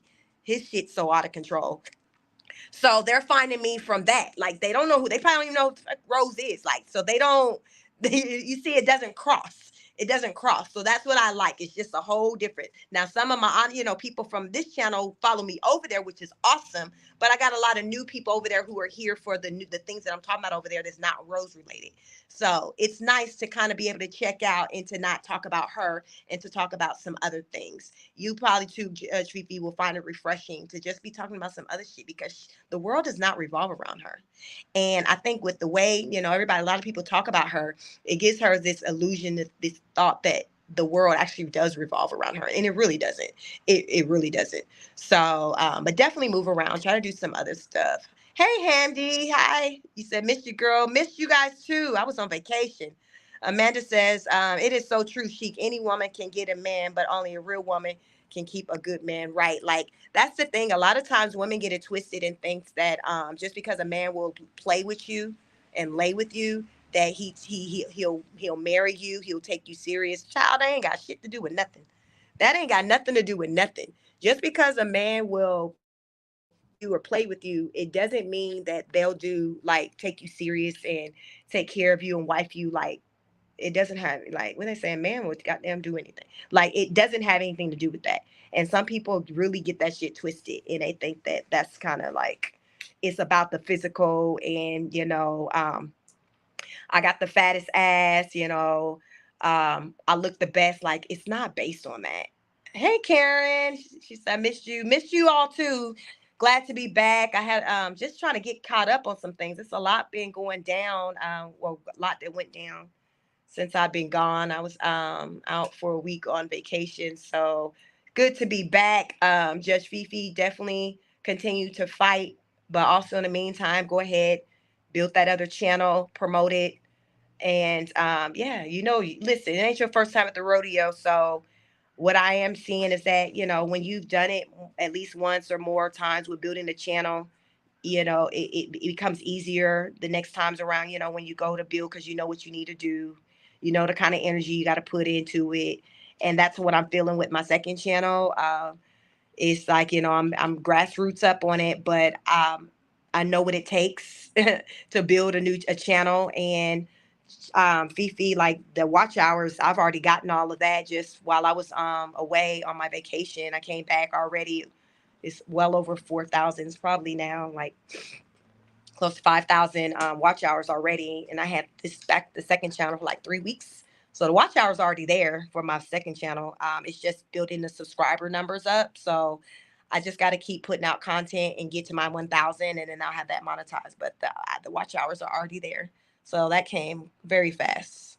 You just find, something that's hot that people want to talk about, that people just right now, people are really into this whole P. Diddy thing and what the hell popping off with him. So that's pretty much what's gotten me to those watch hours with, covering him and all the damn shenanigans going on with him. Just PP say, yes, I will. She didn't win, only one strike stuck. Thank God. Okay. So, yep. So when she struck my channel, um, that second time, that was when I was like, you know what, I got to go ahead and create that backup channel. So that's your cue. Go ahead, create that well, you say your fourth channel, because then you say got three, two of them monetized. Go ahead. Or you said you got three channels. That other third channel that you got, I guess do something with it to kind of put your effort into that. But just continue to, you know what you need to do. You just got to put the work in. With me having two channels, child, I just feel like it's just double work. I have to work with putting content on this channel and as well as content on my other channel. So, I'm just really, really, really working. So I got to do what I got to do, trying to get to, the second channel to be monetized. So my goal is to definitely hit that before the end of the year. Like I said, I've already reached the 4,000 hours. I hit that like last week or while I was on vacation, but now I just got to get the subscribers up. I got right under 300 subscribers right now. So if you aren't following on my backup channel, please follow me on my backup channel. Sheik Speaks on it. Sheik Speaks on it.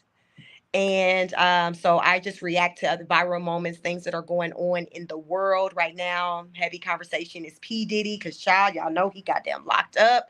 He losing his mind. His mama out here talking, giving statements, talking about y'all leave my son alone. He innocent. So y'all, my next live, I haven't scheduled it yet. So on my backup channel, I'm gonna do a live. I may go live today or tomorrow. On that my backup channel, in regards to P. Diddy's mom. She's speaking out. She like, listen, y'all, leave my baby alone. He didn't do shit. He didn't do a damn thing. Leave my baby alone. She said, leave her baby alone. So I want to know, who the hell is this mama he got? Who raised him? Who raised you, sir? Who raised you? Who is this woman in this platinum blonde wig and these white fingernails? Who raised you, sir? So, but definitely follow me on my backup channel. Sheik Speaks on it. You can find the link in my on the community page on this channel, or you can just type it in the search, all one word, Sheik Speaks on it. And we gonna try to yes, we want to hear what the hell his goddamn mama talking about. What the fuck you talking about? Your ass ain't been saying shit when he was running around doing the absolute motherfucking most. Now you want to know what the fuck people pissed off at? So, yes. So we gonna hear what the hell she got to goddamn say, because she done wrote up a whole goddamn thesis, which people think the damn attorneys wrote. And like, her goddamn ass and them goddamn nails ain't right shit. AI wrote that shit. AI wrote that shit. So we gonna see what his mama talking about. What they say, the apple don't fall too far from the tree. That's why he effed up now, because of your ass. You raised him. Y'all, it's real. Your child is a product of you. That is an example of you. Your children are an example of you. They represent you, just like your spouse, your partner. Child. Y'all all connected. You all connected. So if you with somebody that ain't moving right, move around, because guess what? They connected to you. So if they out here doing the most looking crazy, they got you out here looking crazy. That's the way it is. And you his damn mama, you the surviving parent. So mama, Mama Combs, we looking at you all goddamn side-eye. We looking at you side-eye because you raised him. You been seeing this stupid shit that he's been doing, and now you want to damn talk about ain't nobody here to support him, to hear his goddamn side. Listen, listen, he what the fuck he need to be. The world is a safer place with his goddamn ass locked up. And I feel like the reason why everybody coming out talking now is because they feel safe, because his fucking ass locked the hell up. So it'll behoove you to sit your ass down and be quiet before before they come knocking on your door, because word has it, you might be on some of them goddamn tapes too. And where's that little white girl he adopted? What the fuck is she at? I don't even know her name. Y'all, where is the white girl? Where is the white girl? Just like we want to know what the fuck the nanny is. Where's the white girl and where is the nanny in Hawaii? Where are they? Somebody said they was gonna send an APB out on me when they couldn't find me. Y'all, we need to send one out on for the white girl and for the nanny in Hawaii. Where is the nanny? And where is the little Combs white girl that Diddy said he adopted? Where are they? Where we got two people. Where are they? That's who the hell we need to be looking for. That's who we need to be looking for. So his mama can miss me with all that and her tears and all of that, because she wasn't speaking up when she should have been speaking up, when he was doing the goddamn absolute most, wreaking havoc on people's lives. People don't give a damn about your damn son right now. He where the hell he need to be. And that's what it's like. Y'all know, bing dong, the witches that like the world is reacting like how in the Wizard of Oz when the Munchkins reacted when the witch died. That's how the world is reacting to her son being locked up. And she is not here for that reaction. She's used to people praising him, but people praised him out of fear. People praise him because their livelihood depended on him. It wasn't out of genuine love. People didn't love the goddamn love. That's why he wanted to call himself goddamn love, because he wasn't feeling love from nobody. So he wanted to force that shit. So he's like, okay, well, if I call myself brother love, then people got to say love to me because I'm not feeling it. If he was already feeling love from people like that on that level, he wouldn't have to attach his name to that shit. Y'all see what I'm saying? You wouldn't have to attach that. He was trying to force some shit that wasn't happening. He hadn't been feeling love because he know that people are only around him and in his circle because of what what they believe he may be able to do for them. It wasn't genuine. It wasn't genuine. It was out of fear. It was out of need. It was out of necessity. It's so apparent right now. It's apparent to him and his mother because these people are no longer around. They're no longer around because they don't have to be anymore.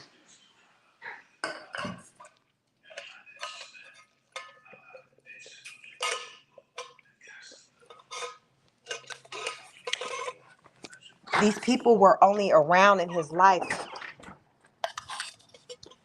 because they needed a paycheck. They had family and loved ones who depended on them. So they had to put up with his shit. They don't have to put up with his shit no more. So that's why they're quiet. And they're quiet. They're at home in their private lives, happy that his fucking ass is locked the fuck up. And his mama does not like that. She does not like that the world is no longer praising her son, even if it was out of being forced or out of need or necessity. She didn't care. So yes, we're gonna talk about her goddamn dusty ass too on my channel. So y'all make sure y'all follow me over there. She speaks on it because she gonna get this work too. Let me get my goddamn thumbnail together, y'all. I've been getting real creative with these goddamn thumbnails. If y'all ain't noticed lately, I found me a little app, this website where I've been creating my thumbnails from. So I'm gonna give my goddamn ass a little nice thumbnail together for her goddamn ass for my next live on that channel, because she could miss me with all her goddamn bullshit. Because He came from your ass. So right now you out here looking crazy because that's the monster you created. You created that monster, Mama Combs. You did that. You did that. So you need to be mad at your damn self for not raising him right. His daddy's not even here. From my understanding, his daddy passed away when he was like 3. So that means this was all on your watch. You ought to be embarrassed because this is the person you raised, you put out here in society. As parents, we raise our children. It's our responsibility for us to instill good values into them because they will not then go out into the world. And those values that you instill to them, those are the values that they're taking with them as they navigate through the world. That's how this shit works. That's how it works. You're a product of your environment. My 3 children are representation of my husband and I. When the teachers or whoever encounter them say whatever they say about them, that is a representation of us and our parenting. And it has been good, positive things they've said about our children. That means my husband and I have been doing right by our children. We've done something right because our children represent us. Hey, Karen. Serena says she knew it's partly her fault. Why she trying to defend now. For her to say he did nothing is crazy. Exactly, Serena. Like you his mama. You was there firsthand. You know he was on some other shit. You just now mad that your livelihood is online and that you can't no longer financially benefit from the damn stupid shit that he was doing because you ain't had no damn job. From my understanding, she retired. She used to be on the stroll. Ain't no retirement plan in that. So shit, she relying on his money to keep her afloat. So if he got damn locked up and his assets froze, then hell, she gonna fuck around and be driving damn Uber or Lyft, doing damn DoorDash. Handy says, this reminds me of the Chris Watts situation. The man could not fathom her son did what he did, but he did exactly. Like this is when somebody got a clear case of denial. Karen said his mama knows all the dirt and she's trying to do damage control. Exactly. I hear Carisha, Young Miami. Remember that young little thing he was running around with, the artist, the rapper? I hear now she's starting to come out talking about some of the stuff she did. Oh, she was forced to do it. Shut your goddamn ass up.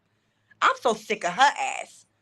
I thought Carisha Please was goddamn gone. I'm tired of her ass. I want them to deal with her ass too. Because the latest lawsuit said that some woman said that she was pregnant by that man, and Diddy and Carisha was harassing her, trying to get her to abort the baby, and she ended up just miscarrying. But she named Carisha, Young Miami, that's her stage name, but her government name is Carisha. She has a show called Carisha Please, but she named her in the lawsuit as someone who was harassing her. She said that woman, that Carisha was threatening her and telling her that she needed to get an abortion. So she can miss me with her goddamn goofy ass. I don't give it. No. These people are now, trying to say anything to save face. So Carisha can sit the fuck down and his mama can sit the hell down. Both of they goddamn asses can sit the hell down. And speaking of goddamn mamas, if y'all was on my live yesterday, so this live I'm referring to, I said it was an airport. I was on my backup channel. Y'all check out my live from my backup channel called, I titled it Airport Chronicles. So I was talking about different things, and there was a child, was a police officer. I don't know what the fuck he was. I was in Florida at the Fort Lauderdale airport. And he got all them alive, y'all. But check that video out. It was real nice, cute. I was there. I had a lot of time. We were there, because I got up. I was on a 7-day cruise with my husband for our anniversary. So we were there early waiting on a flight. So I was like, let me go live. So check it out. But I talked about Diddy and I talked about Rose ass and these allegations of abuse. But I said over there I had a surprise for you all. So before I got on my ship, I ordered. This is Rose Mama's book, y'all. Janarda Makeup Sin, Breaking Cycles, a story of breaking cycles of abuse. Rose, goddamn ass. Listen. sure. Try to. Okay, so this is Rose Mama's book. So we're gonna do a book reading. We're gonna do a book reading, guys. We're gonna do a book reading on this channel. Someone needs to spread the word so Rose can hear how the hell her mama broke the cycle. Because if Rose is in the cycle, it seems like she needs to know how to get out. So, Mama Makeup Sin, Rose Mama, gonna tell us how to get out. So we finna hear what the hell she got to say, because her daughter is in the same situation. And according to them goddamn stats, this is how it happens. You can purchase this book from Amazon for like $15. I ordered it before I got on the ship, but it didn't. It came the day I left to fly out to Florida, so it came that night, so I couldn't take it with me.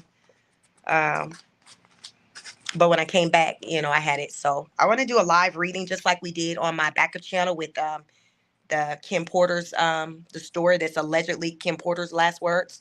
That video did very well. If you are interested in what Kim Porter had to say allegedly in that book, Kim's Last Words, you're welcome, Handy. Check it out. That video has done very well. Child, that video alone probably got me my goddamn 4,000+ watch hours for that channel. But we reviewed that video over there. So if you're interested in hearing what allegedly Kim Porter's last words were, go check me out on my backup channel. She speaks on it, and I have a video titled Kim's Last Words. Live review, live reading. And check out that. And I read the entire book. That live is maybe like 3 hours, but it was the last 2 hours is the book reading. The first hours was us getting into some shit. I think there's a lawsuit that had just broke. There was a press conference with Gloria Allred and a young lady who is accusing Diddy of assaulting her, I think back in 2001. So check out that video. But I said, maybe we need to do it again. Maybe I need to get Rose Mom's book. Let's see what she's talking about, since we're getting into people's story. So this is the book. We're going to get into this book. A live reading on this channel. Just make sure, I'm not quite sure. I'll schedule it whenever I do it, so you all look out. But it'll be sometime this week. I want to get into this book because I'm really excited about it. So if you want to order it, you can order it. It's just $15. It's actually less than Kim Porter's book. That book was like 22, 25. I don't know. It was more than the Janarda's book. Janarda's book was only like 15. It was cheaper. So if you want to get the book, you can go out there and get the book. You can read along. But yeah, make sure you have your notifications on, because we're going to get into it. I will definitely schedule the show so you all will know kind of, in advance when I'm going to get into it. But it's going to be a live reading, and we're going to hear Rose Miller's mother's story about abuse, and hopefully it can help somebody. That's what it's about, right? Hamdi, you said you found it? Yeah. So yeah, if you guys are interested in it, you want to read along, or if you just want to hear me read it, I'll read it. So it's just up to you. But it'll be we'll be getting into that book, and it'll be probably within the next couple of days between today and tomorrow. I got some content, like I said, I want to pick back up on the Diddy story over on my backup channel. So I may be over there this evening, because I'm really trying to build that channel up. I got to get my subscriber count up over there. So the only way I have to do it is put the content out, right? So I will be over there, but I will also be on this channel as well. And the next time I come on, I really want to get into this book. So stay tuned. Stay tuned. Amanda says, Sheik, it's because you learned from examples instead of being led by examples. Yeah, I agree. Thank you for that, Amanda. I definitely learned from examples. I wasn't led by examples. I learned from examples. That was a great point you made there. And that's what it's about. I think stats, the reason why I like stats, I'm a numbers person, because to me, stats allows for you to be able to make decisions on where you like to fall within certain situations. For example, stats show that if you grew up in an abusive household, witnessing abuse, say at the hands of one parent to another, you'll then end up in a relationship where there'll be abuse. The stats are rooted in the shit that's happening. Like, people ain't just making shit up. Like, the stats comes from just shit that's popping off, whether you like it or not. It doesn't change the fact that the shit is happening. But you do not have to be a part of that. That's where the decision comes from. You can choose to say, F that. Okay, yeah, okay, my mom, statistics show because my mom was a teen parent, I would be a teen parent. So I said, okay, I want to beat the stats. I want to use the stats in a way to have me to work against it, to say, okay, if 80% say, okay, I'm going to be in this pool, and the other 20% say I'm going to be in this pool, I want to be in the 20%. So let me do this to work to be in that percent. To me, it's like an accountability piece. That's why when I talk about like your pros and the cons list, I'm very visual. So for me, looking at things in the visual, it allows for me to work at being able to be more accountable when it comes to the type of outcome that I want. So that's why I like numbers. So you do what works for you. For me, it works for me because whether or not I like the data or not, it has nothing to do with what they say, facts over feelings. It has nothing to do with my feelings behind the data. I can get pissed off all day long that it's the stat shows that I should be a teen parent or I should be in an abusive relationship. I can get pissed off all day long. It doesn't negate that the fucking stats show that most people wind up in that fucking situation, because guess what the fuck happens? That's what happens. The stats, me being aware of the stats, has me to say, you know what? I'm going to work and put in the effort to go against that. Just like many of you. You say, you know what? Yeah, the stats said that was supposed to be my outcome, but fuck that, because of the stats. The stats had me to work towards doing something different because I knew the stats said I was supposed to be a fuck up. I chose to be a winner. So it's about how you view it. Don't get focused on, oh, the stats. The stats, that's fucking true. That's what it's, that's the stats are built off what the fuck is happening. Like, how do you argue that goddamn folks ain't got no money? Black folks is heavily living in the hood. Like, I can get pissed off all the fuck I want. But if the fucking stats show that people shit is fucked up out there, it is what the fuck it is, right? It is what it is. But I can use those stats to my advantage by saying, you know what? I'm going to work and put in that effort to go against that, so that won't be my story. So therefore, I can work to change the stats. The stat shows that 80% of babies are born out of wedlock. The stat shows that only like 30% of black couples are married. Them ain't no fucking lies. Those are the fucking stats. But just because those are the stats and I happen to be married, I'm not going to say, oh, fuck the stats. The fact stats ain't nothing because I fear on the opposite side. That sounds crazy to me. That what I'm saying is that because the stat says that 70% of black couples aren't married and 30% are, I'm working and putting in the efforts to increase the other percentage of the ones that are married. So I'm on the other side. The numbers don't fucking lie. They are what they are. It's just, how do you want to utilize those numbers to your advantage? Do you want to utilize those numbers as a way to motivate you to either do or not do that? Everything is about the mindset and how you perceive things. So don't get caught in the surface stuff of what the numbers is. Focus on where, focus on how you want that to work for you. Everything is just how you view it. It's how you view it. As they say, the numbers don't lie. The numbers are, they are what they are. They are what they are. So I'm a numbers person because to date, they've worked for me. It's allowed for me to be able to hold myself accountable. I like to see things in black and white. It helps me to be able to put in the work. Hell, the stats say that goddamn most Americans are goddamn fat, overweight, and obese. Okay, well, hell, it is what it is. Hell, I can't goddamn get pissed off at it. Hell, it is what it is. What you gonna be like? Fuck the stats. Yeah, so what if it say everybody's fat, overweight, and obese? Like, is it damn true? Yeah. Do I fall in that? No. But am I gonna say fuck the stats because I don't fall into that? No. there is a part of the stats that I do fall into. That's the thing. When it comes to stats, there's a section that you fall into. It's just, what section do you want to be a part of? We can choose what part of the stats we want to be a part of. What part of the stats do you want to be a part of?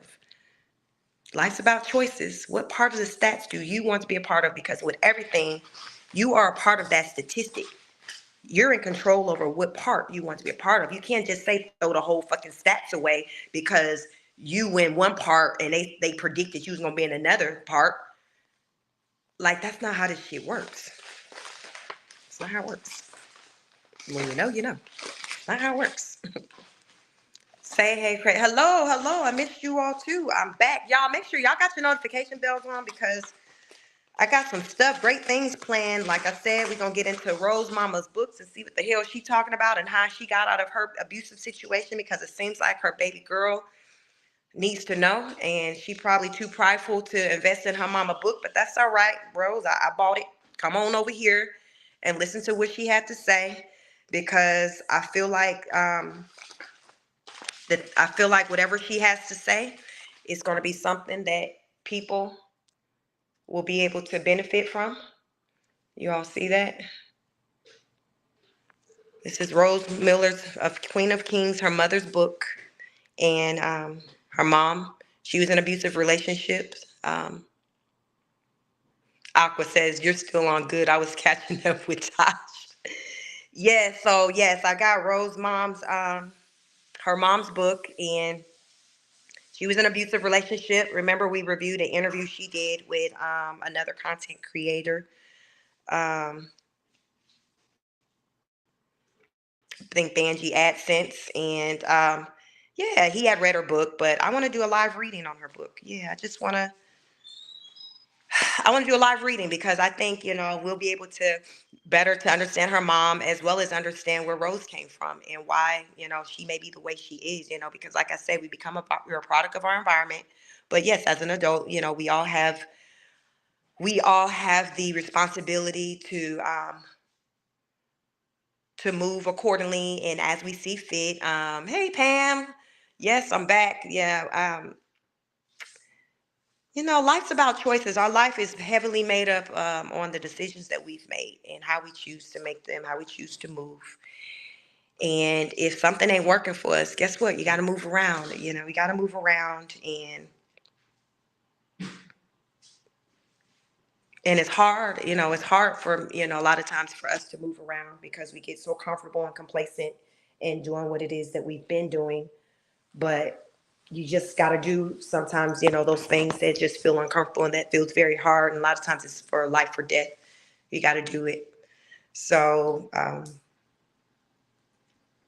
I'd like to get into her book, and the timing I feel like it's a good timing because I already knew that I wanted to get into Rose Miller's mother's book before I went on vacation.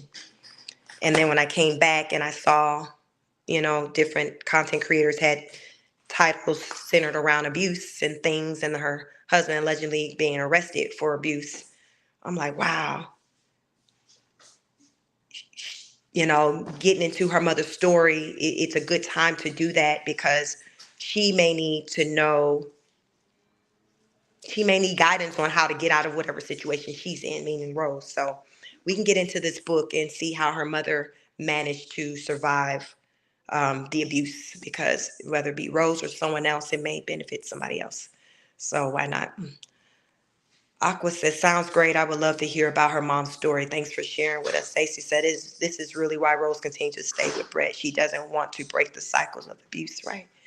So yeah, we're going to get into it. I've been on here a couple of hours. So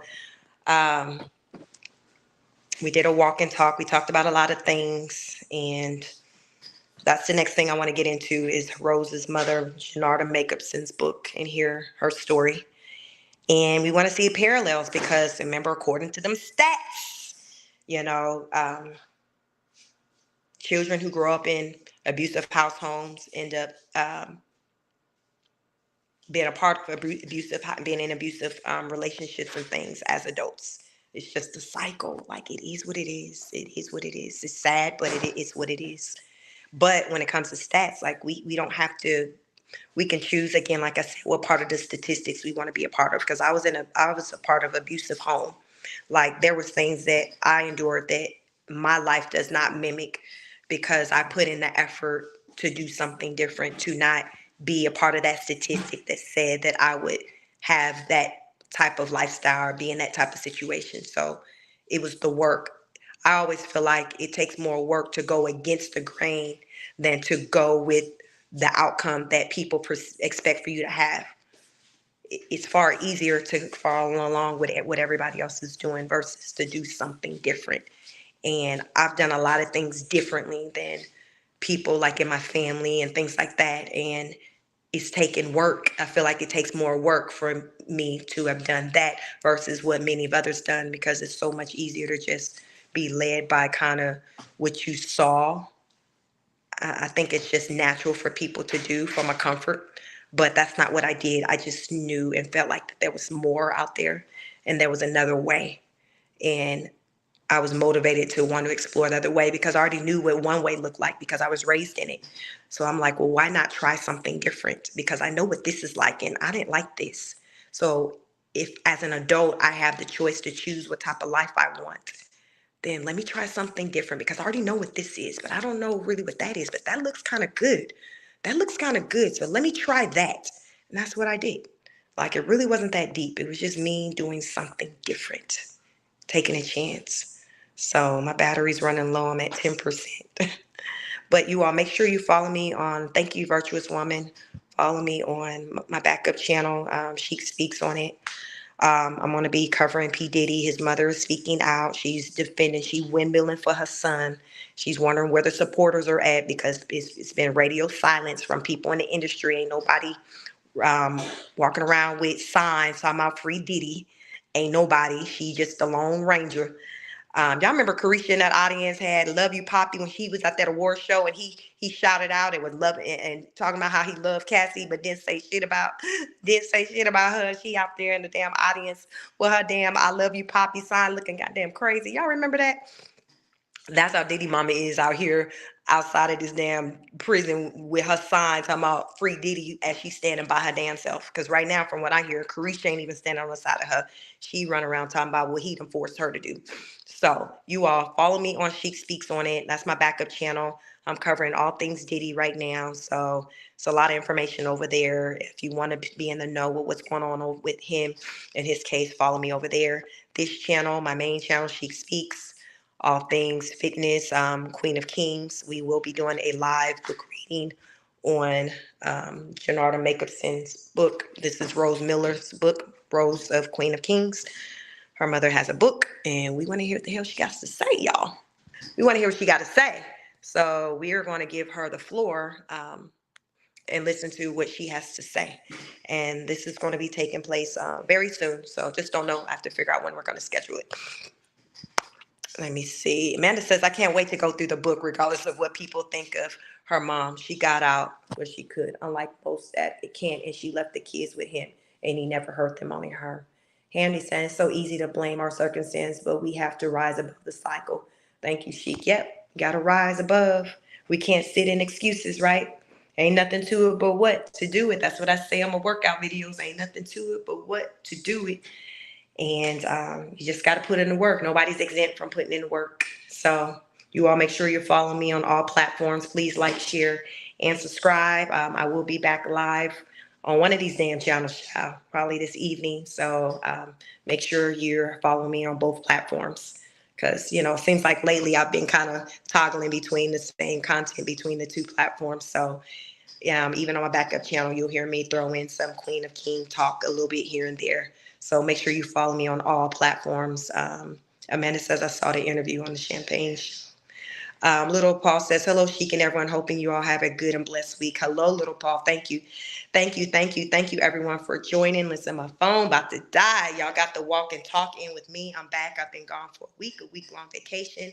I need to be refreshed, rejuvenated. I had a week-long vacation with my husband celebrating 20 years for our wedding anniversary. So now it's back to work. There is a lot to talk about. A lot's been going down. So this week we're going to be talking, y'all. We're going to be talking. So make sure you have your notification bell on. And remember, take care of yourselves and one another. Be the light in which you want to be shine onto you, meaning like attracts like. So good energy attracts good energy. So be positive, have good energy, have good energy. Do right by people, do right by people, and they will do right by you. Like, child, that's just how it works. Listen, it's just as simple as that. So you all have a good one. Enjoy the rest of your day. Happy Monday. Peace.